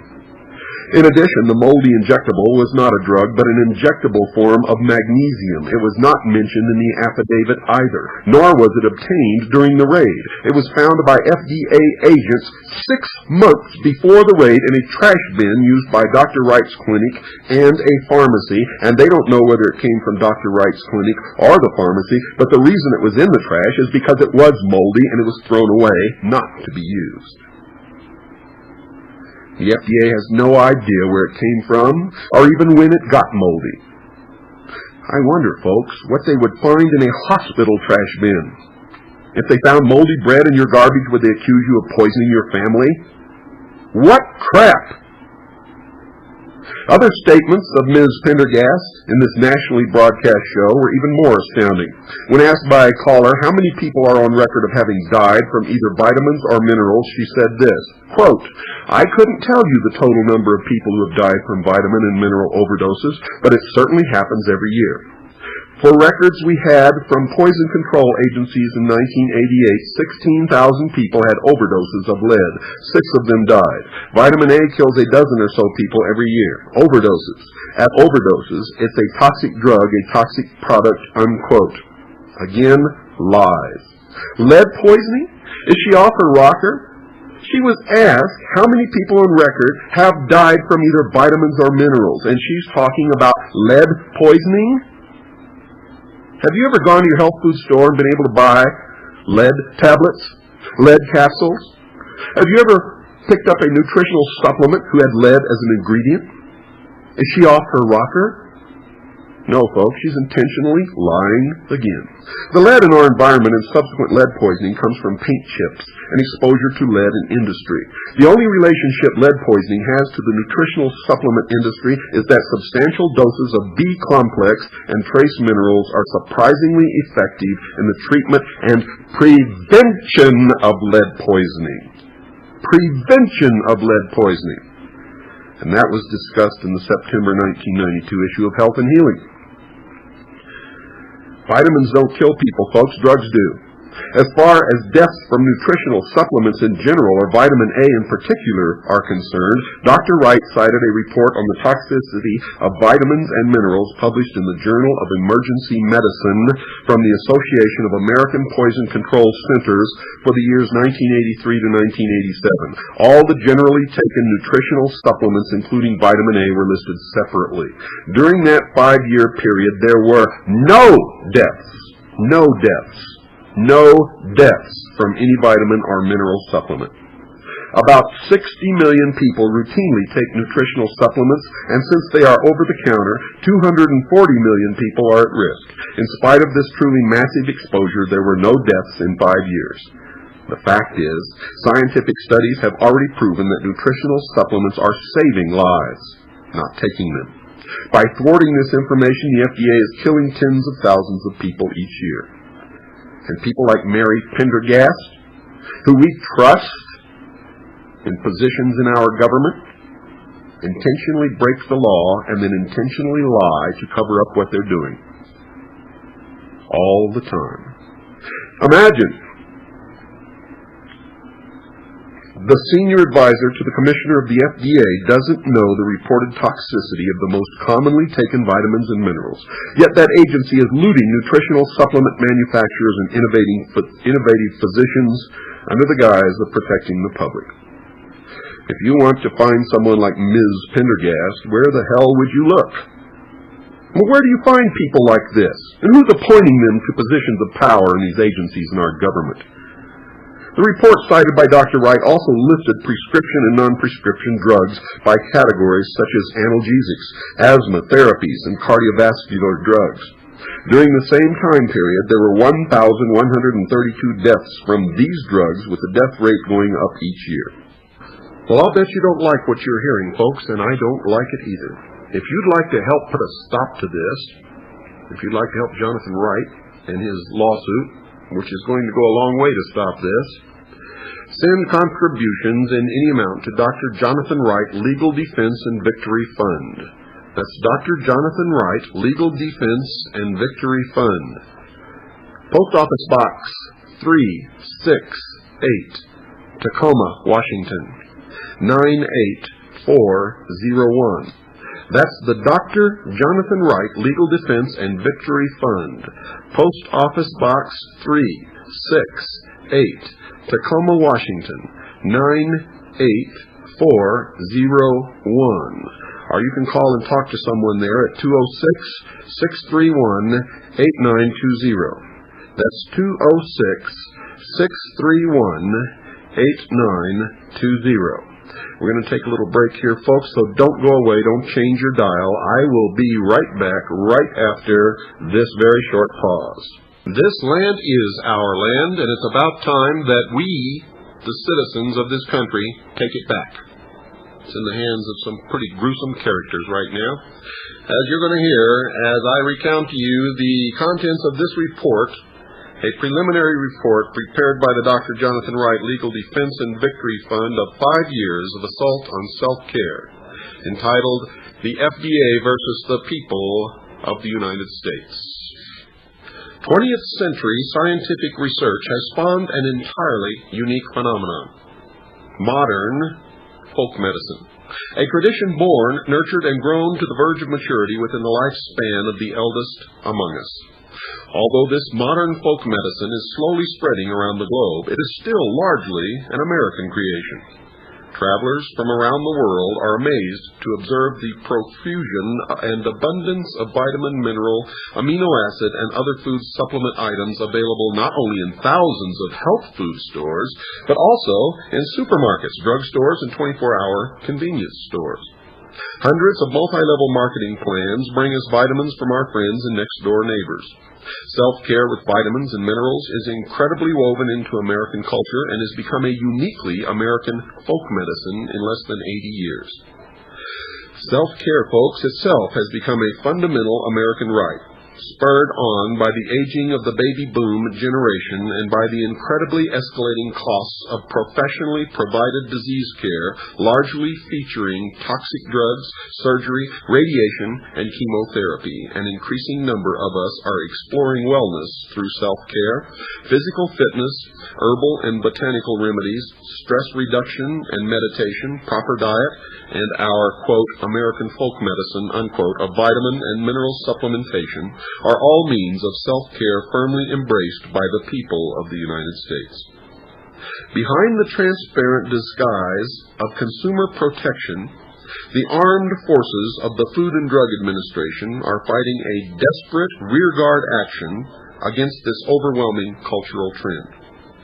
Like the palace guard of many an ancient regime, their pistol-packing centurions fight to maintain a dying status quo, in this case the status quo of a disease care industry that is literally bankrupting America, an industry of professionals whose word is no longer accepted as gospel, but only as a first opinion to be followed by a second opinion increasingly found in what's loosely referred to as alternative medicine. FDA's desperation attacks against the new American folk medicine of dietary supplementation have two major thrusts: forcible seizure of harmless products used in self-care, and deliberate suppression of information of products. They cannot employ them in self-care and will be forced to return to the professionals for the resulting symptoms of ill health. Now we're going to go through 18 of these people who have been literally terrorized, most of them out of business. February the 26th, 1987, Life Extension Foundation, Fort Lauderdale, Florida. Food and Drug Administration agents, accompanied by armed U.S. Marshals, broke down the doors of the Hollywood, Florida, and Dania, Florida offices of the Life Extension Foundation. It was a non-profit, tax-exempt foundation that provides group buying capability to several thousand citizens who wish to purchase vitamins and nutrient products. In the 12 hours allowed in the warrant, the agents seized every file, nutrient, and newsletter they were able to load on a rental truck, all of which were confiscated. The director of the foundation commented, quote, "They literally ripped the computer and telephone wiring out of the walls in their haste," unquote. On January 9, 1991, 4 years later, FDA agents, joined by other agents flown in from another state, raided the distribution center of Life Extension International in Tempe, Arizona, and placed an embargo on 42 of the company's most popular selling products, consisting more than 70% of the company's income. None of these products were illegal. Records were seized and employees were intimidated into thinking that they were committing a crime by shipping illegal drugs, none of which of these nutritional supplements were ever illegal. The raid took 3 days to complete. A well-documented lawsuit was filed against the FDA to block the embargo. On January 24, 1991, the Arizona Attorney General was briefed by the attorneys working on behalf of Life Extension, who were able to show the degree of the FDA's illegal activities in the case.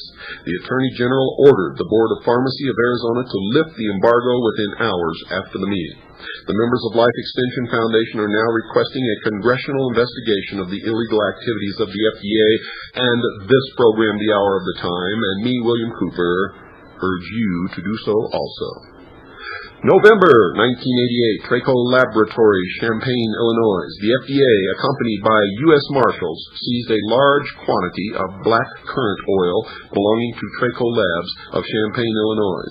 The agents who were carrying out their duties for the FDA confiscated the 5 drums as well as a large quantity of the product in capsulized form while en route from the Canadian manufacturer.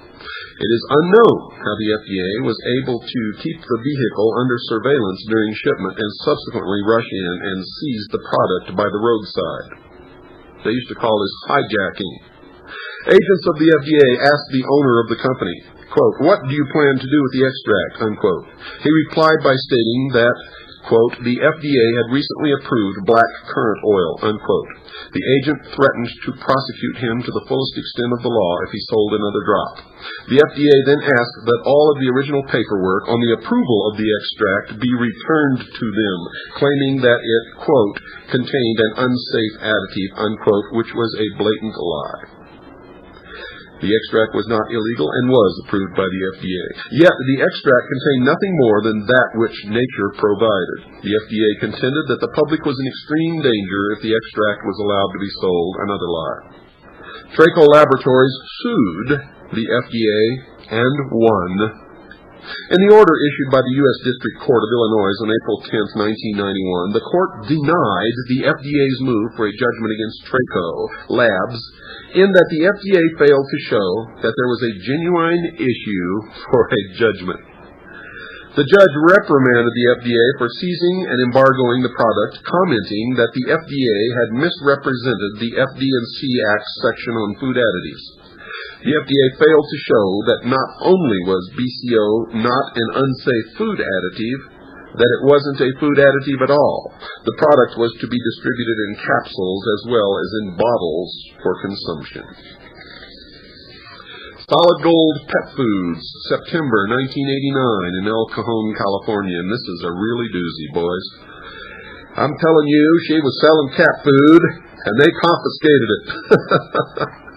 Mrs. Sissy Harrington McGill, the owner of Solid Gold Pet Foods, received a telephone call from an unidentified person claiming to be a court official who refused to identify himself, stating that Mrs. Harrington McGill should be aware that she was to appear in court on September 25th, 1989 at 10 a.m. to answer the charges of illegal labeling practices. In fact, she had not received a summons to appear in court or anything else other than this anonymous call.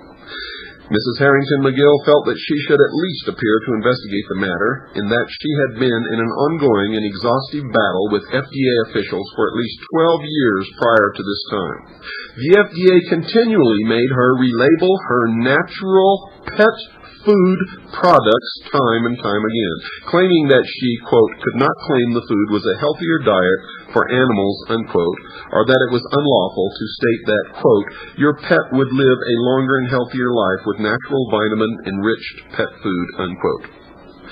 Mrs. Harrington McGill says that each time she would change the labels and request an approval from the FDA on the changes, they would give verbal approval and would return to confiscate the foods that had been relabeled. When Mrs. Harrington McGill appeared in court that day, the judge dismissed the case on the grounds that she had not been served a summons. Now, folks, I was not aware that the FDA should be telling cats and dogs what they should eat. I mean, how many of you don't even buy cat food or dog food, but just give your dog scraps from the table or some other type of food? Could you go to jail for doing that? Are you in violation of the FDA's pet food rules?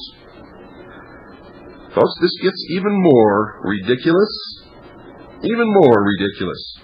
In March of 1990, Mrs. Harrington McGill was served a notice stating that her stores would be closed down due to the violation of the health claims law, which said that vitamins, minerals, and herbs were drugs and could be sold only through doctors and veterinarians on a prescription basis. Ironically, many of the labels of the products in question had already been approved by the FDA, and were you aware that the health claims law says that vitamins and minerals and herbs were drugs and could be sold only through doctors and veterinarians on a prescription basis? Were you aware of that? If you don't like it, you better get a hold of your congressman right now. Right now.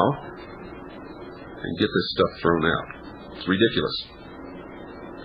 On the advice of her attorney, she requested a trial and appeared before the court on July 10, 1990, where a federal judge insisted that if she would plead guilty to the charges, that she would only be fined $500. Mrs. Harrington McGill and her attorney contended that she should be granted a jury trial, yet a jury trial was denied, and that is in blatant violation of the Constitution of the United States of America, which says that she has a right, and they must. Yet it was denied. On July 12, 1990, the court found her guilty and ordered her to appear at a probation officer's desk and to return for sentencing on August 27, 1990, with no trial. The judge was quoted as saying again, quote, if she would plead guilty to the charges, she would only have to pay a fine of $500 and be released. But if not, she would be sentenced to a maximum security federal prison, unquote. Folks, that's extortion. That's trying to force her to do something under threat, duress, and coercion, which is illegal. It's fraud. It's also not wise for any judge to do anything like that, because he could be impeached for this and should be impeached for this, because this is blatant violation of our creator-endowed rights, violation of the restrictions placed upon government by the Constitution, and many, many other things. Isn't this something? The federal judge sentenced her for this first-time misdemeanor, and every time she had gotten FDA approval for the labels, she was still found guilty. Even though she had requested a trial, it was denied.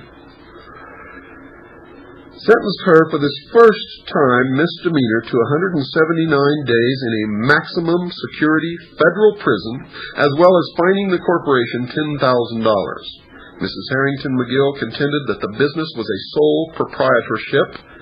Quote, the fine would still be imposed, unquote, stated the judge.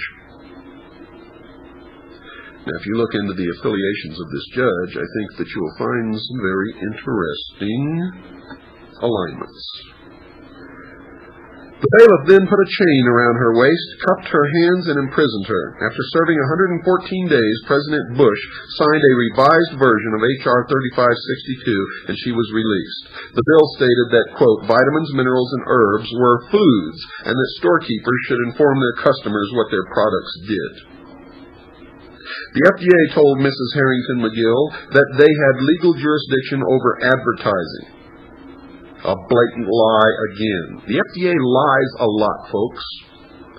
Not so, said the Congress. Not so, said the Federal Trade Commission in a letter to her in November of 1991, stating that, quote, we are unaware of any law that gives the FDA any jurisdiction over advertising, unquote. Mrs. Harrington McGill has filed a suit with the court charging that the FDA violated her civil and states' rights, unlawful search and seizure, and denial of a jury trial. She was denied her freedom of expression and was a victim of selective prosecution, fraud, and other crimes, all illegal, and she is demanding restitution of $15 million. Here's another one, folks. I may not get through all of these in 30 minutes, but I'm going to try. If I don't get through all of them, you can call the number of the Jonathan Wright Legal Defense Fund and ask them to send you a packet, send you this report. Fall 1989. Bioenergy Nutrients, Boulder, Colorado. 3 FDA agents appeared at this small marketing company and confiscated an undisclosed quantity of coenzyme Q10, an antioxidant. When a representative of Bioenergy Nutrients asked why the project was being seized, he was told that coenzyme Q10 was, quote, an unapproved food additive, unquote, and, quote, could not be sold without the necessary legal paperwork for an approved additive, unquote. The director of the company contends that he was simply told not to continue selling coenzyme Q10, yet FDA officials never made an attempt to notify the company to cease and desist selling it before the raid. 3 years have now passed as the manager of the company watched other manufacturers of coenzyme Q10 get raided time and time again, several of which have been outright shut down by the FDA due to exorbitant legal fees incurred defending themselves. He is grateful that they have been able to continue doing business without further harassment. Quote, the local branch here in Colorado underwent a series of changes, including the subsequent dismissal of several FDA officials and personnel, unquote. He continued by saying, quote, our case must have fallen between the cracks, unquote. The company has not filed charges for the return of the products seized in the raid, although they should have, nor have there been any charges filed against the company for having sold the product, which there could not have been, because it was not an illegal product. The managers of the company are reluctant to comment on the incident due to the fear of reprisal by the FDA, noting in previous cases, which I've already disclosed to you folks, that that is the FDA's normal pattern. They come and raid with guns, confiscate material that's not illegal, do not profess child charges against anyone, and then when you sue to have your property returned, they come back with another raid and confiscate more property and terrorize more people to try to shut them up. Coenzyme Q10 is a molecule natural to every single body cell, folks. It is recommended widely by Japanese dentists for periodontal disease. For example, there is extensive scientific literature attesting to its safety as a natural product. Traditional natural medical practitioners have found it extremely effective against congestive heart failure and angina pectoris. There are no known side effects. Century Clinic, Reno, Nevada, September 5th, 1990. A search warrant was issued for the premises of Century Clinic by U.S. Magistrate Phyllis Halsey Atkins, authorizing the FDA to search Century Clinic and seize certain items. This warrant, folks, was served on September 6, 1990, and the clinic was closed down for a day while the search and seizure was conducted. It took 14 pages to list the items confiscated in the raid, which was supposed to be limited to the items contained in 3 short paragraphs attached to the warrant. The Constitution says the warrant must name the exact location to be searched and the exact items to be seized. They don't pay any attention to the Constitution and have not been paying any attention to it for some time. When no charges were filed following this raid, Century Clinic sued the FDA. Now, what do you think happened, folks? What's always happened? The FDA's response was a second raid authorized by a search warrant issued on October 24, 1990 to seize certain items similar to the prior warrant.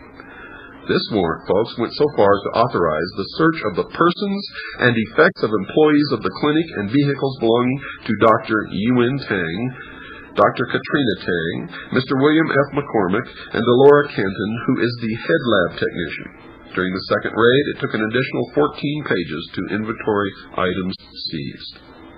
In both raids, a total of approximately 95 patients' charts were seized. They seized the patients' charts. How would you like them to seize your medical charts? The charts were ordered, returned, but were not returned for many months after the order. Needless to say, the confidentiality of the patient's records was breached by these arbitrary actions of the FDA, and what are they doing with the information? On the day of the second raid on the clinic, an agent of the FDA, accompanied by several others, barged into the outpatient treatment room where several patients were both waiting for, as well as receiving treatment.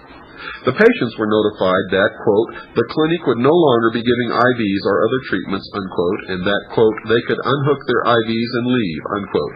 They went on to say, while introducing another doctor, quote, if they chose to continue receiving treatment, that they would be attended by a physician provided by the FDA, unquote.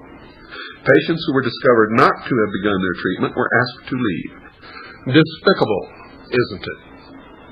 Well, I was trying to go through as many of these as I possibly could. There are 18 in all here, and we only covered about 3 or 4. If you would like to get a complete copy of this report, write to the Dr. Jonathan Wright Legal Defense and Victory Fund, Post Office Box 368, Tacoma, Washington, 98401. That's the Dr. Jonathan Wright Legal Defense and Victory Fund, Post Office Box 368, Tacoma, Washington, 98401. While you're at it, enclose a donation in any amount would be appreciated by the Legal Defense and Victory Fund. Okay, folks, you heard the good news at the beginning of this program. We have an opportunity to go worldwide 5 nights a week in prime time, late night radio, immediately following the Tom Valentine Show. That's 1 hour every Monday, Tuesday, Wednesday, and Thursday, and Friday night, immediately following the Tom Valentine Show.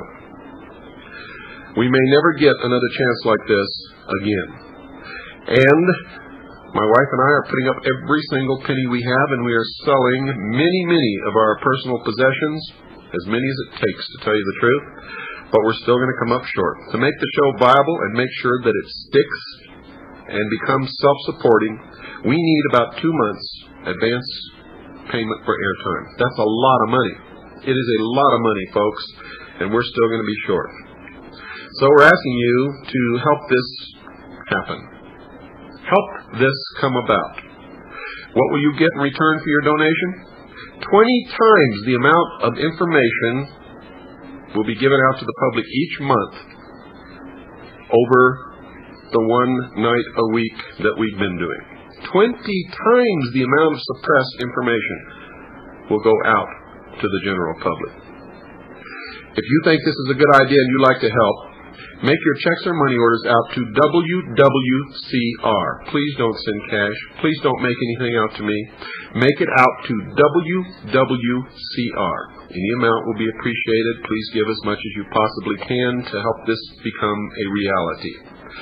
Send it to Stan, P.O. Box 889, Camp Verde, Arizona, 86322. It was all of you listeners who wrote to WWCR and called WWCR in support of this program that made this possible. Now I'm going to ask you to do one other thing, folks. Get out your checkbook or go down and purchase a money order in the highest amount that you can possibly afford to donate. Make it out to WWCR. Do not send cash, folks, and do not make it out to me. This is for airtime. Make it out to WWCR and send it to Stan, P.O. Box 889, Camp Verde, Arizona, 86322. Or you can call Stan and talk to him at 602-567-6109. That's 602-567-6109. Annie and I and Little Pooh and all of us connected with the Citizens Agency for Joint Intelligence wish all of you listening and all of your families a very, very Merry Christmas. Until next time, folks, good night, and God bless each and every one of you.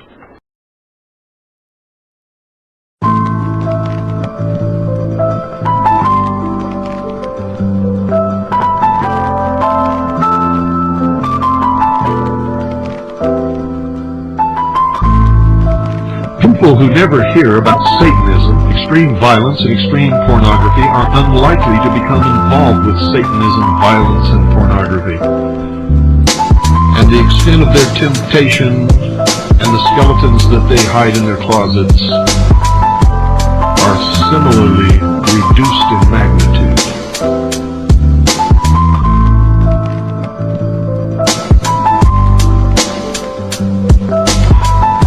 Those who fill their heads with morbid fascination, with lurid media depictions of evil in the world, under the pretense of putting an end to such evil, are actually, ladies and gentlemen, part of the process which precedes its wider acceptance. The film, The Exorcist, is instructive in this vein. Under the guise of exposing Satanism, it brutalized its audience with pornography in a powerful occult milieu, and many of them have fallen into its wider temptation.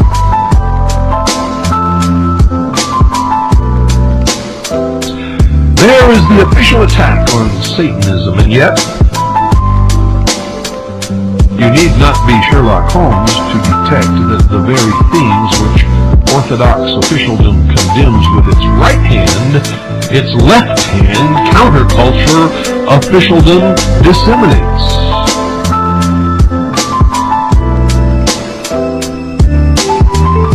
And parents wonder where children are getting all their bizarre occult ideas.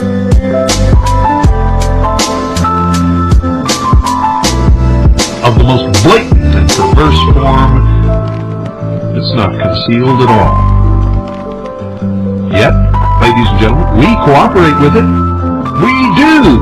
We are its prey, and we consent to be preyed upon. We lift up our chins so that our throat is exposed, so that the wolf can more easily sever our jugular vein.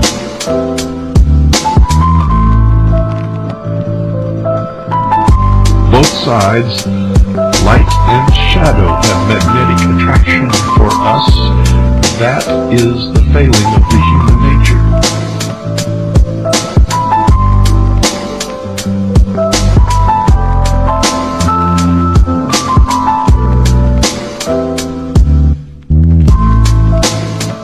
Modern people are fascinated with exposés of sex, violence, and Satanism, and fascination is itself a form of mind control.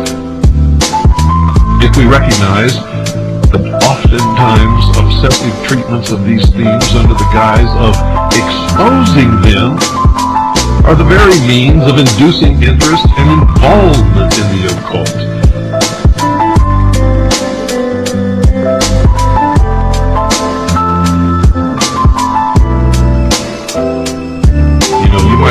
You might voice that explanation off on somebody.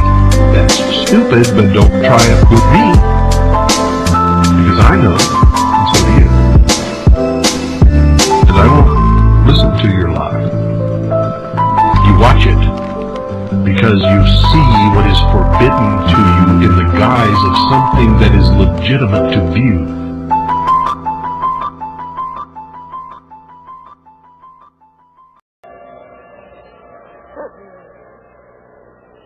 Oh, yes. Once again, you're listening to the hour of the time, and I'm still William Cooper.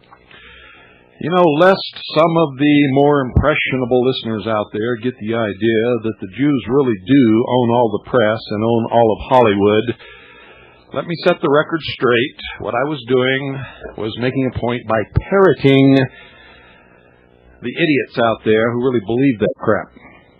It's not true, folks. It's not true at all. You see, the news network, CBS, ABC, NBC, all of these things, ladies and gentlemen, are publicly owned corporations. Oh yeah, don't you just feel a little stupid right now? They're publicly owned corporations. Anybody can own the press. Anybody that wants to buy stock. You see, I revealed this to all the nuts and wackos and idiots out there, but since then we've gained a whole new crop of people who really don't understand how capitalism works. So I'd better explain it to you again, because last night while I was making a mockery of these racist idiots who believe that the Jews have taken over the country and they're in great danger of the blacks killing all the whites and all this other bullshit, started to refrain myself. You know, I get letters every once in a while from these hypocritical idiots out there who claim that they have virgin ears and they never heard a word like bullshit. They want me to rein in my cursing. Well, folks, go get a copy of the dictionary.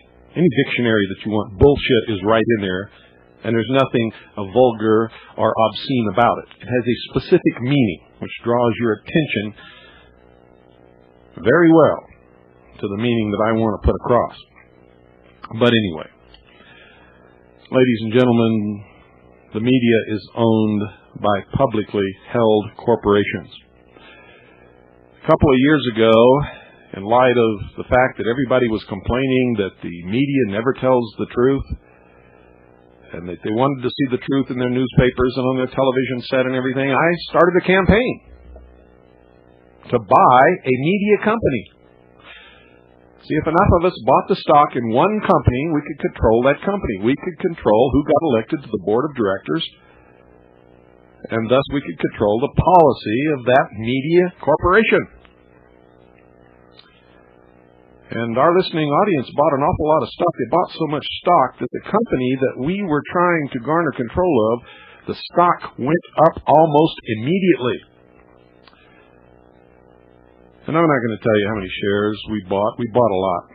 And people were mailing me, according to instructions, their proxy vote, so that I could go to the stockholders meeting carrying the proxy vote of all the listeners who bought stock in that media corporation, which was Gannett. And we were going to turn that company around and make them tell the truth. And then it just ran out of steam. Nobody bought any more stock. Nobody did anything. And we weren't even near close to even being able to have any kind of say. And it wouldn't have mattered if we'd bought stock in the cheapest company that we could get stock in with the lowest number of shares. We still wouldn't have come close to enough. You see, everybody talks a big game. But when we get out on the field, you know, and the referee blows his whistle, I'm the only one left on the field, folks. You all just fizzle out. You'd rather have a Budweiser or something, you know, spend your money somewhere else than in trying to save this country. You see, anybody can own the media. Anybody who's got the guts and the willingness to put their money where their mouth is and buy the stock. If all of these white Anglo-Saxon, racist, Aryan people out there really cared who owned the media, they would own stock in the media. Or they wouldn't have sold the media in the first place. You see, everything in this country at one time or another was owned by white men who, according to the story I hear, were somehow tricked into giving up their country and giving up their businesses and giving up the media and giving up everything, giving up their genes. It's not true. You want to know what's wrong with this country, folks? Go look in the mirror. The mirror staring at you from that silvered glass will be your enemy. And that's the truth. That's the truth nobody wants to hear. That's why you listen to Tom Valentine, love him so much. He keeps you chasing tails, keeps your mind off the truth. Tells you all about how Treasury Gate through Tommy What's-His-Name is going to bring back the reality of the money system in this country. It was a scam. It tells you by adding water to your gasoline, you're going to get more miles per gallon. It's a scam. That scam's been going on for so many years, it's unbelievable that anybody's still buying into that crap. And I could go on and on and on and on and on. You people really want to be scammed. And you accuse me of all these kinds of other crap. It's just pathetic, I'll tell you. Let me tell you something, folks, what I've learned. That if I really had a larcenous heart, if I really wanted to be a multi-millionaire time and time again, I've learned how to do it. All I have to do is get behind this console and behind this microphone and tell you what you want to hear and stroke you and tell you everything's going to be fine. And don't worry, the good book tells us how it's all going to end so you don't even have to get involved. That's all I got to tell you. And I got to tell you about this wonderful new carburetor that came out that, you know, if you spit in this little cup and screw it down twice, 3 times, you're going to get 100 miles to the gallon. And, of course, I could sell you a little piece of paper that says that I'm going to register your claim in court. That means that when the Delta Force brings back all the gold, you know, you're going to get millions of dollars in return for your little $300 investment. Shall I go on? And you'll just love to follow people like Truckman of the Militia of Montana, which, by the way, folks, really doesn't exist. You know what the Militia of Montana really is? It's a room where they have all this stuff for sale. And it's 5 guys who come in and sell you this stuff. It's a scam. If you don't believe me, go up to Montana and take a look for yourself. Our people already have.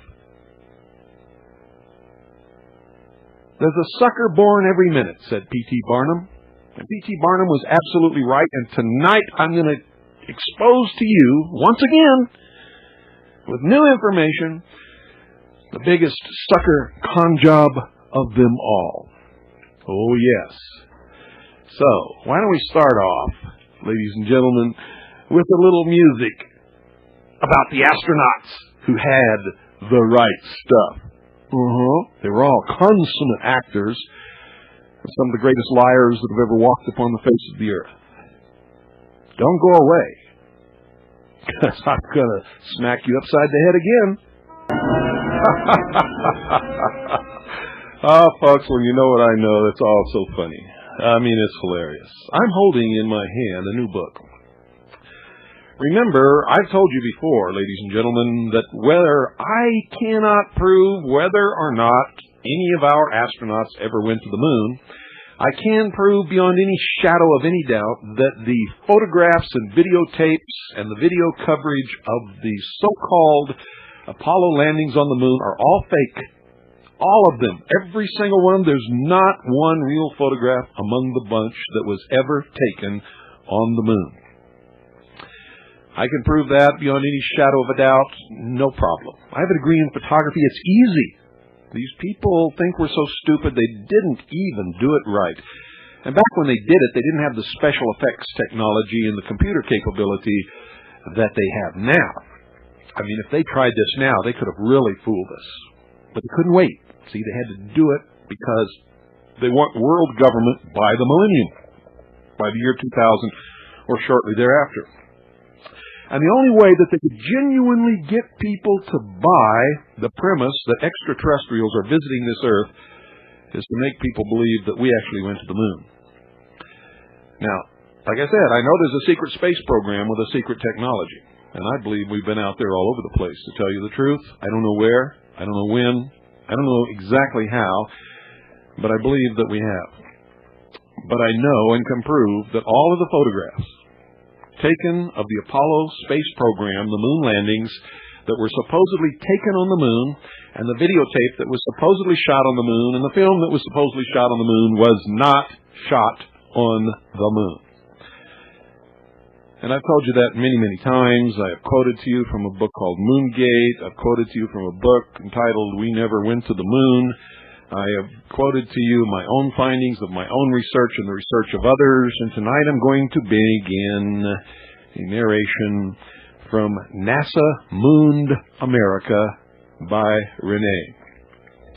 Now, you can purchase this book from us, ladies and gentlemen. It has the photographs in it that tell the tale, that prove it beyond any shadow of a doubt, both black and white and brilliant, beautiful color photographs that are official NASA photographs that you can order yourself, unless they figure out that I'm doing this and then pull those photos and don't let you have them anymore, which they've done in the past.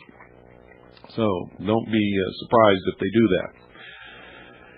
And, ladies and gentlemen, if you'd like to have this book, NASA Mooned America, which is an incredible documentation of the proof that NASA has been lying to us for years, and it's indisputable, absolutely indisputable. And they've done so much to hurt the author of this book.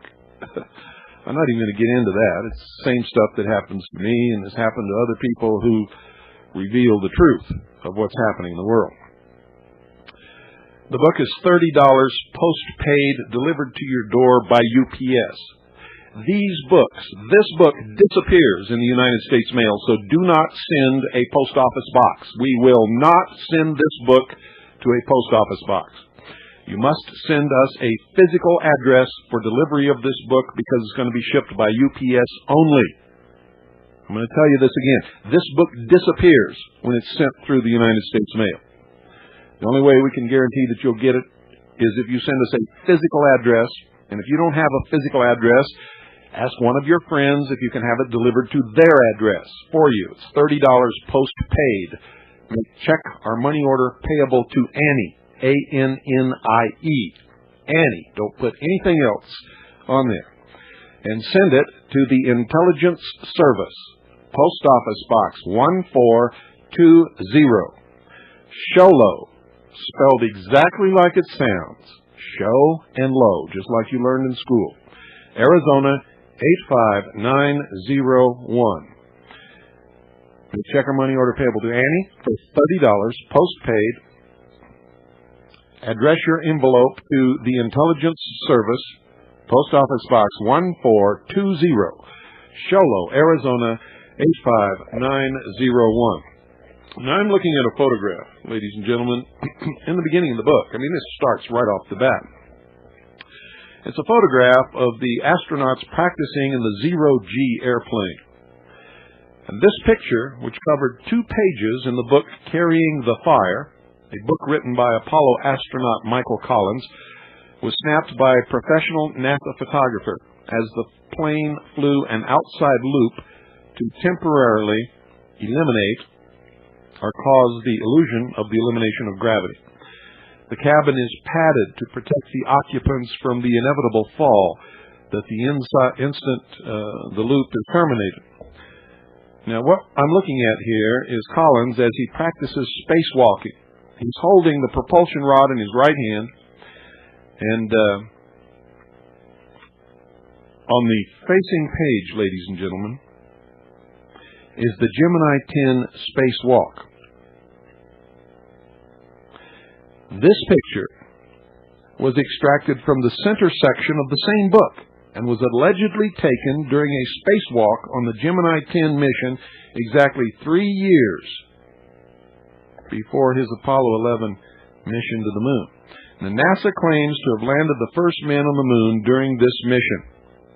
He is shown holding a jet reaction propulsion rod with his left hand. But, ladies and gentlemen,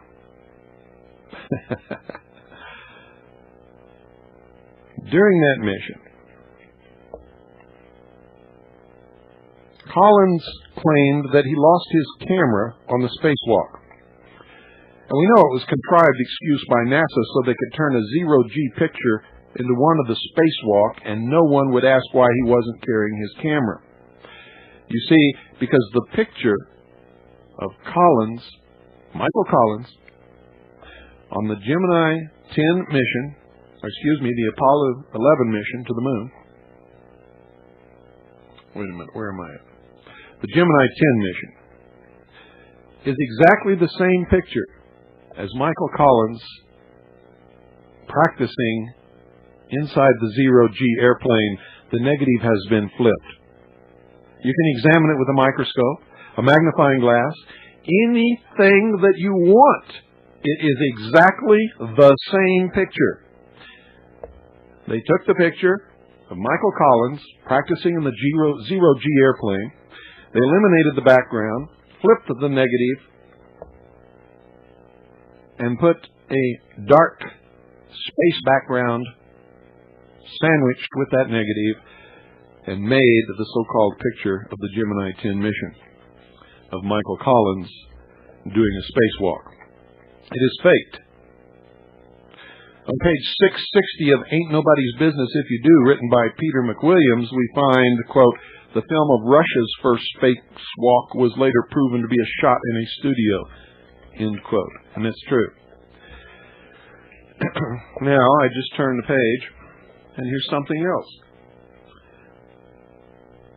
The author of this book, following a hunch, he had negatives made of both previous pictures. Then he had another negative made of the first photo reduced in size and flopped over. Collins is now practicing with his left hand, the same hand he used in the alleged spacewalk. He then had the Gemini 10 picture blown up until the figure of Collins was the same size as this one. He then rotated the blown-up photo clockwise until the propulsion rod made the same angle across the page on both pictures. Even the expression of his face is exactly the same. And ladies and gentlemen, it is absolutely impossible that everything, every wrinkle on the spacesuit, every single blemish, every position of every strap could possibly be the same, but they are. You've got to get this book to see it. It will absolutely knock you out of your chair. It will overwhelm you. It's a very expensive book. It's expensive to reproduce because of the quality of the color photographs in this book. And the quality, even the black and white photographs, the quality is incredible. What this reveals is worth. I'll tell you what, ladies and gentlemen. If the only way I could get this book was by spending $300 for it, I would do that. So you're all very lucky, and I'm very lucky that we could get this book and be able to offer it to you for $30 post-paid delivered to your door. We are trying to negotiate with the author to be able to print this ourselves. If we can, and if we can find the right printer that will charge us the right price, we may be able to get the price down. But I got to tell you, it's very expensive to create color separations and print color photographs in a book. If you're producing the book in small amounts. Now, if we were going to make 200,000 copies of the book, it'd be very easy to get the price way down, but we're not. And neither is the author. And not only that, most of the books that he's had printed, he's given away for free to people in important places, to congressmen, to try to educate those who make decisions. You see, because NASA's trying to scam us again into going to Mars. Only, folks, they're not going to go to Mars. They're going to do the same thing they did with the supposed moon landings. It's all going to be fake, phony. Now, he then rotated the blown-up photo clockwise until the propulsion rod made the same angle across the page on both pictures. Even the expression of his face is the same. Collins would have us believe that this picture was taken by a different person many months later. However, the negative of either picture placed over the print of the other produces a point-to-point coincidence until the binding line at the knee is reached. The missing area was removed when the photo was bound in his book. And that's the only part that differs. If we do the same to the original NASA picture, number 66-40127, which took over 18 months to get from NASA, the point-to-point coincidence continues to the soles of his feet. Why did NASA feel it necessary, ladies and gentlemen, to fake pictures and lie to us as early as July 1966? It is incredible.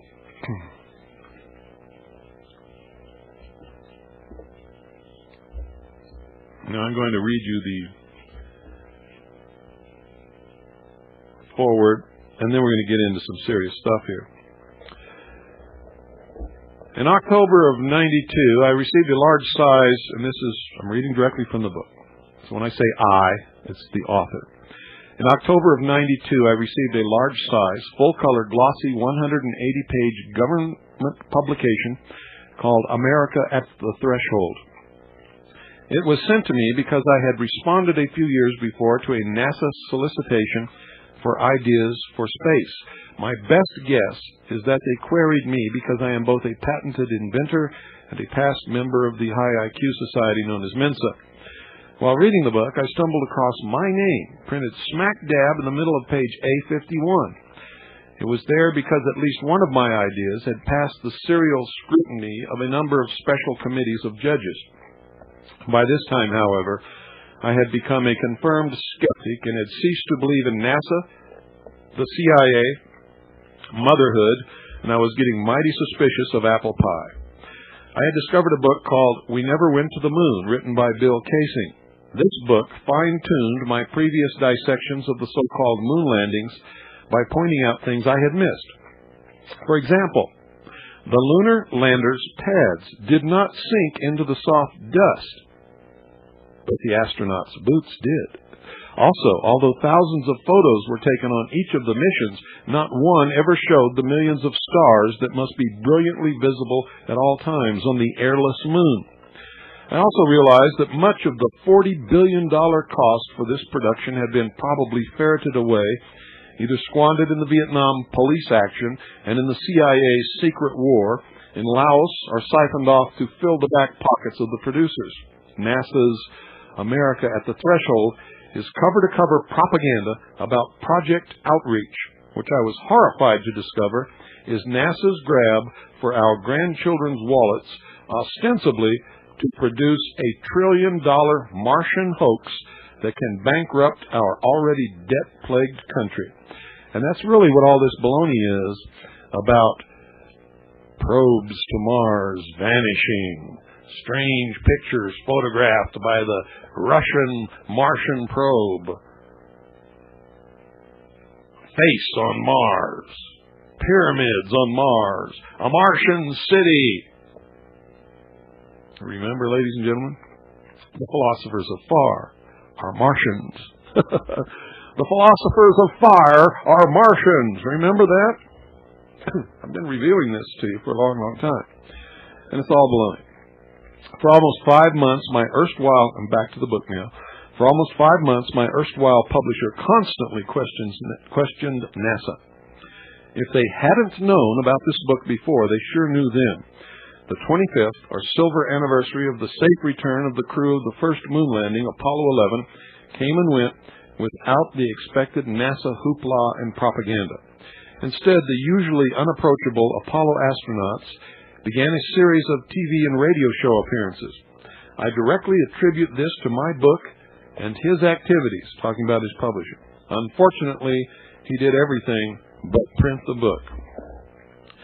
In a prosecutorial mode, therefore, I hereby accuse NASA, the CIA, and whatever super-secret group that controls the shadow government of these United States of fraud on the grandest scale imaginable, of murder by arson, and of larceny of $40 billion plus in conjunction with the Apollo program that allegedly landed men on the moon. I also accuse them of violating a federal law against lobbying by government-funded entities and of serial murder of low-level NASA employees, witnesses, and other citizens who happen to be in the wrong place at the wrong time. And folks, all that's true. You're very carefully kept from that knowledge. Such accusations seem incredible, because none of us ever want to believe our governmental father is deceiving us. However, by the time you, the reader and ultimate member of the jury, finish this book, the most trusting of you will have few doubts that NASA mooned America. No doubt whatsoever, ladies and gentlemen. He goes on, I remember watching the first astronauts land on the moon and wondering why the TV pictures were so murky. We watched two blurry white ghosts who did little or nothing while they lurked in the shadow of the lunar lander. NASA seemed to have lost 100 years of photographic progress. It was boring, but I believed. During the next few years, I caught glimpses of subsequent missions as they flashed in color upon my TV screen, and I believed. The pictures improved with each mission, and toward the end of the Apollo program, the moon buggy tore up the moon's surface while NASA began to talk up a Martian adventure. I still believed in apple pie, the CIA, and NASA. A few years later, I saw the movie Capricorn 1. Its plot involved a CIA hoax about a manned Mars landing. Did I relate that story to our moon missions? Nah. I still believed in NASA and the CIA. Then one day, years later, watching a TV show, I thought I saw the moon flag ripple on the airless moon in a breeze that did not exist. The worm of suspicion slid into my system. The worm of suspicion slid into my system. I then began watching NASA film clips very closely and with less emotion. As those rose-colored glasses slipped lower on my nose, I began to notice flaws in other pictures. The astronauts in their backpacks weighed less than 75 pounds on the moon. That's the astronauts and their backpacks, including their suit, weighed less than 75 pounds on the moon, yet they left deep footprints in the moon dust and gravel. I thought it odd that the blast of a rocket engine that lowered the 33,000-pound LEM lander to the moon's surface apparently left no crater or mark of any kind upon the moon's surface, and apparently it didn't even blow away the dirt beneath the footpads. Strange. Here on Earth, clear footprints can only be left in soil that has some type of wetting agent in it. There is no wet on the moon. Recently I read Moongate by William Bryan and discovered that the flag did ripple during the Apollo 14 flag salute ceremony. That author procured that film clip in 1980 from movie newsreels given to Hollywood by NASA. Don't go away, folks, because I got a lot more to tell you. When the lunar rover, ladies and gentlemen, spun its wheels, the dirt and gravel sprayed backwards as it would here on Earth. But in spite of the moon's much lighter gravity, they say, the dirt hit the surface just about as fast. The only tangible proof that we landed on the moon was the pictures and 840 pounds of moon rocks.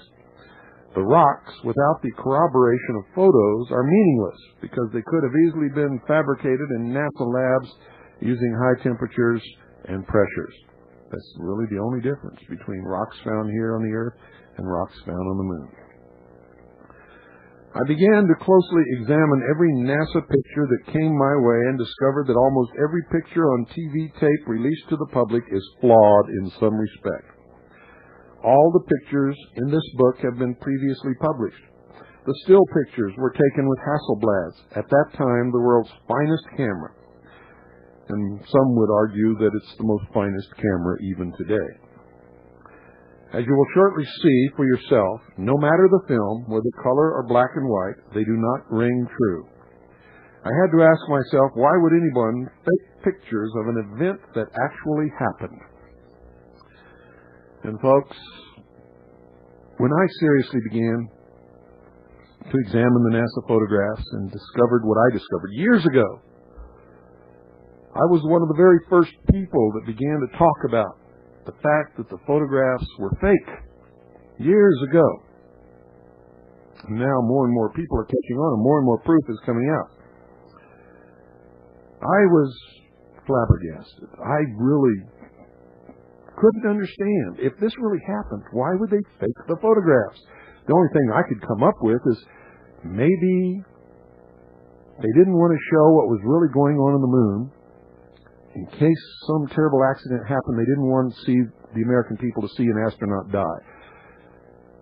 And I actually tried to fool myself into believing that for a little while until I realized that that only applied to the video, the live video. It didn't apply to the videotape we were shown later that they supposedly brought back from the moon, or the film that they supposedly brought back from the moon, or the photographs taken with still cameras that they supposedly brought back from the moon. if nothing went wrong, all of that should have been real, but it's all fake. So Rene asked himself the exact same question that I ask. Why would anyone fake pictures of an event that actually happened? And he says, and I quote, "That's why I refer to them as FX pictures." In movie lore, FX stands for special effects, where Hollywood employs the best technicians to create magnificently authentic-looking fantasies. Apparently, NASA employed amateurs who attempted to recreate the brilliant sunlight on the moon by using spotlights in a dark studio. Many of the pictures have diverging or converging shadows which indicate two or more spotlights. The sun, ladies and gentlemen, only throws parallel shadows on Earth or on the moon. If you look at the backgrounds of most NASA pictures, there is a relatively sharp transition line where anything beyond becomes smooth and featureless. This is a sure sign of a grade Z studio backdrop. Every time the American flag is shown, there's a great deal of light on it, even if it is on the shadow side of the lunar lander. Also, NASA never filmed either stars or planets. They would have us believe that on the moon, stars and planets do not exist. The reason is simple. Before the era of computer enhancement, the stars would have been impossible to fake accurately enough to fool the world's star buffs. And since the heavens, in relation to the moon and the earth, are always in motion, every photograph would have had to show the stars in a different position. The original TV pictures we saw were photographic horrors because the astronauts looked like ghosts. Why?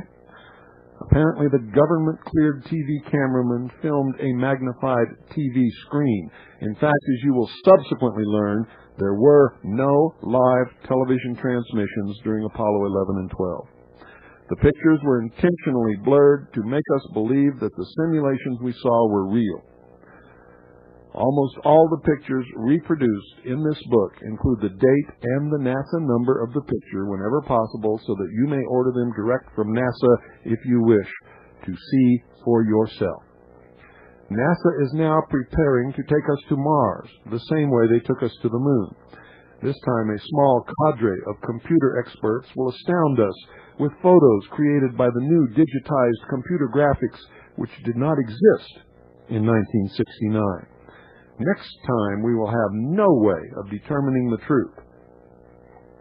And I can tell you, ladies and gentlemen, that it is possible to fake reality on a computer to the extent that it is absolutely impossible to tell. People reading this book have found many other anomalies in these and other NASA photos.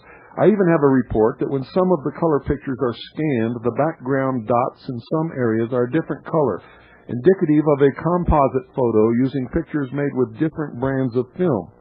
I have not added to the text all of these reports because that would prevent you from discovering for yourself additional flaws.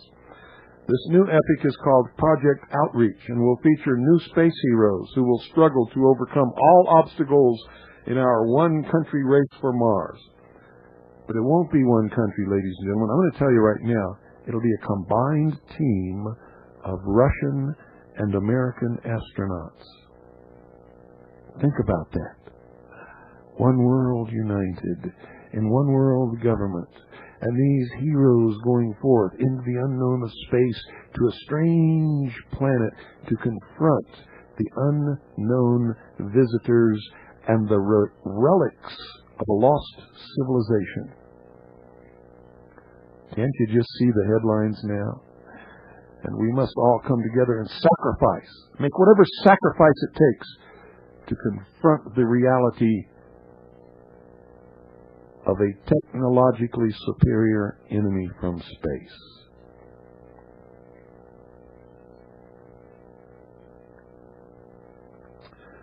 The first segments of this serial, which we will be able to watch in the comfort of our living rooms, will show the construction of a permanent space base between Earth and the Moon, and the struggle will be against cold and the pitiless vacuum of space.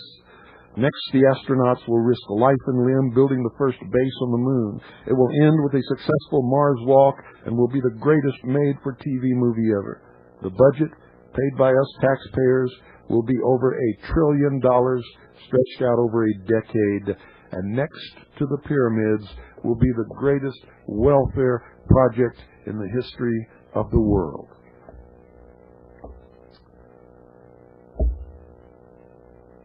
Wally Schirra and Tom Stafford, in this next photograph that I'm looking at, are about to be rescued after splashdown on Gemini 6A. They claim to have made a space rendezvous with Borman and Lovell flying Gemini 7. From the front of the capsule, we see the base of a long fiberglass whip antenna. It is completely undamaged, and it is not retractable as the capsule cabin contains no antenna well. The capsules came from the factory gleaming with a silver film. This is charred by temperatures over 5,000 degrees during re-entry. Anything not shielded by the forward ablative coating will burn up. None of the other Gemini capsules showed whip antennas after splashdown. This antenna responds to frequencies not used in space and would only be of value in locating the capsule after it landed. Once the capsule was found, it would have no further value. Why do NASA apologists argue that the rescue divers installed this antenna after it was in the water? The only conclusion left is that this capsule never re-entered from space, but was parachuted from a cargo plane. On the cover of this book, folks, there is a photo, and NASA's official title of this photo on the cover is, quote, "Astronaut Collecting Lunar Samples, Apollo 12," end quote. NASA contends that Pete Conrad took it of Al Bean on October the 20th, 1969. The NASA number of this photograph is AS12-49-7278. I've discussed this photograph before. I'm talking about me. I continue. At any one time, there were only 2 men on the moon. Yet, as reflected in Bean's faceplate under magnification, Conrad is carrying no camera and thus could not have taken the picture. Conrad has his left arm straight down and his right elbow is down with his hand near his navel. We see a flat background surface with the horizon sharply delineated. On Bean's visor, we see Conrad and the horizon behind him closely matching the real one. If we examine Bean's shadow as reflected in his visor, we know by its length that he is less than 10 feet away from Conrad. Therefore, we know there is no steep hill between them. But the camera on Bean's chest is being viewed from at least 8 feet above the ground. Since there is no stand reflected between Bean and Conrad, apparently a camera boom was used, or the man on the moon is 10 feet tall and invisible. Now here are some other anomalies. On the upper left edge of this photograph are 2 structural pieces that slant toward the ground and seem to be holding a spotlight. The ground between that spotlight and Bean is unevenly lit, but the brightest area is around him. Impossible on the moon, where the sunlight is about 200 times brighter than the sunlight on the Earth. Everything is brilliantly lit if they were really on the moon. But the ground between that spotlight and Bean is unevenly lit, but the brightest area is around Bean. And even if they had spotlights on the lunar lander, which they did not, they always landed on the light side of the moon where there was brilliant sunlight. Even if they had spotlights on that lunar lander, they could not even compete with the brilliance of the sun on the moon with no atmosphere. All of this is consistent with spot-lit subjects in a photographic studio. The ground in back of Conrad is extremely well lit, which is also consistent with studio spotlights. These are all things I've revealed to you before. Rene found these things on his own, without my help, and surely without yours. Bean is holding in his right hand a polished piece of metal tubing that has no shadow side. Indeed, The bottom part, a round piece on the bottom of this tube, is brilliantly lit when it should be in total darkness. Was a flash used in sunlight that is 20 times or 20% brighter than Earth, they say. There's a second shadow that extends from Conrad forward and to his right. It is almost 180 degrees away from his regular shadow. NASA never told us that our solar system has two suns. How can an object have two shadows, each going in a different direction? How can two items in the same picture have shadows both going in different directions, ladies and gentlemen? Yet that is what we see in the photograph. I consider this picture to be one of the most flawed of NASA's Apollo project's filmed documentation because there are so many things wrong with it. A picture is composed only of light and shadow, and by definition, the shadow must be on the shady side away from the light source. Basic rule in photography. And here, on page 6, incredible picture. This picture is entitled Apollo 16 on the Moon. As in most NASA pictures, the texture in the foreground abruptly ends just past Charles Duke, and the horizon shows space devoid of stars. The small rocks end, and the ground suddenly becomes featureless and smooth. And I can tell you, folks, it's because it's a painting, just like you have on movie sets. And you can clearly see it in this picture. There's no doubt whatsoever. It is obviously fake. NASA has stated that this is because of the moon's smaller diameter. Folks, optical perspective does not change because of the distance to the horizon. There was a geological marvel right under his feet, and he never saw it. Unless, of course, the marvel we are looking at was nothing more than an amateurish backdrop for a simulated shot taken in a secret movie studio. The large rock in the foreground had been clearly marked with a large capital C. My wife examined the C and discovered that it was a flap rock, the kind of papier-mâché rock that they threw at her when she visited a Hollywood studio.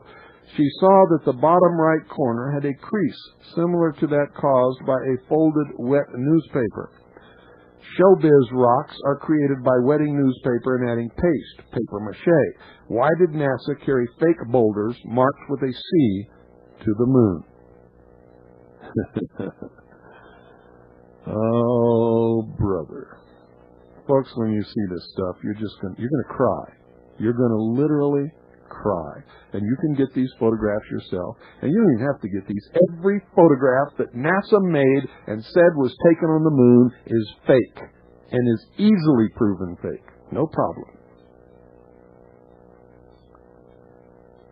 The shadows of the two rocks in the right side foreground are all parallel, which is as it should be. The shadows from Duke and the rover are also parallel. However, ladies and gentlemen, both sets of shadows diverge from each other, which is impossible if the sun is the source of light. Only huge, power-hungry arc spotlights could cause these shadows to act this way. Has anyone ever seen a trackless vehicle leave abrupt right-angle tracks before? NASA claims they had four-wheel steering, which would have resulted in 4 separate sets of tire tracks. It looks like a stage crew dragged the rover around to the left just before this picture was taken. There are only 2 tire tracks, and they make perfect right-angle turns. Notice how crystal clear, and I'm noticing it, you can't, but I'm going to tell you, how crystal clear both the footprints and the tire tracks are. A man who lives and has tracked various animals in the Australian desert pointed out that clear tracks in deep dust require moisture or gases, otherwise they are no more than indistinct depressions. I've done some tracking of my own, and I instantly knew he was right. The only clear tracks we can leave on a sand beach, no matter if the sand is fine or coarse, is near the water. There are some ultra-fine man-made materials that will take a track when at normal temperatures, but no natural soil here on Earth has that property. There can be no moisture on the moon, especially during the daytime when surface temperatures are about 250 degrees. Couple this with the vacuum of space, which drastically lowers the boiling point, and any moisture would boil away in seconds. And yet every picture that was taken shows clear footprints. Now, folks, if you can get yourselves a bell jar and a vacuum pump and put dust in the bell jar, you can check this out yourself. With dry dust, with no air between the particles, produced by putting the dust inside a bell jar and pumping out the air with a vacuum pump, you can make no footprints, no impressions whatsoever, because the dust is brought together in the vacuum. The only way you can make prints is if the dust is in an atmosphere and there is gas or moisture between the particles of the dust. These are all things that you can do yourself. Bell jar doesn't cost much. You can probably find a vacuum pump at your local science class at the local high school. Now here's another one. NASA claims this picture was taken on the Apollo 16 mission. The hill in the background shows no sunlight whatsoever and seems to be under a moon cloud, yet there are no clouds. There's no atmosphere. When you examine the videotapes and the pictures, though, you'll see evidence of atmosphere and clouds and all kinds of things. The problem is there are no moon clouds. That hill is only part of an inferior backdrop where they forgot to put light. The shadow from the skinny flagpole is clearly visible and terminates in a very thin shadow of the flag itself, thus proving that the flag was extended dead away from the sun. Could there be another source of light to cause the visible side of the flag to show so brilliantly? And again, folks, here's something that is incredible. There's a dark electric extension cord that starts under the rock near the flagpole. It then disappears off to the right. How did that cord get from the LEM, the only source of power on the moon? If this cord was laid down on a crowded beach, it would be hours before the foot traffic could bury this much of it. This leads one to wonder how the rest of the cord was buried and why. Again, the shadow from the LEM diverges from the shadow of that same rock. Since there is no spotlight that can create a shadow in the sunlight, this proves that the sun wasn't the light source. It had to be 2 or more spotlights. But what really takes the booby prize, ladies and gentlemen, is that John Young, in this photograph, has leaped about 18 inches into the air and has outjumped his own shadow. The astronaut, ladies and gentlemen, has no shadow whatsoever. Which means that it is a composite photograph made of 2 different photographs. A cutout negative of the astronaut combined with a mask and the background of the lunar lander and the flag. He's outjumped his own shadow. We all know, folks, that white men can't jump. But wouldn't you think that if you weighed only 65 pounds on the moon's 1/6 gravity, that guys with the right stuff could jump higher than this? And then, where is the shadow? Or were 2 or more equal sources of light focused on him at the same time? No, it's a composite photograph, ladies and gentlemen. Or will a NASA apologist claim that light moves slow enough on the moon to allow a man with the right stuff to jump right out of his shadow? We'll continue this tomorrow night. Don't forget, you can get a copy of this book. This book is incredible. The photographs are incredible. You can get the same photographs from NASA, or you can get this book and then order the photographs from NASA and compare them to make sure that this author did not fake anything, which I can guarantee you he did not. The book is $30, postpaid. We will not send it to a P.O. box because it must be delivered by UPS.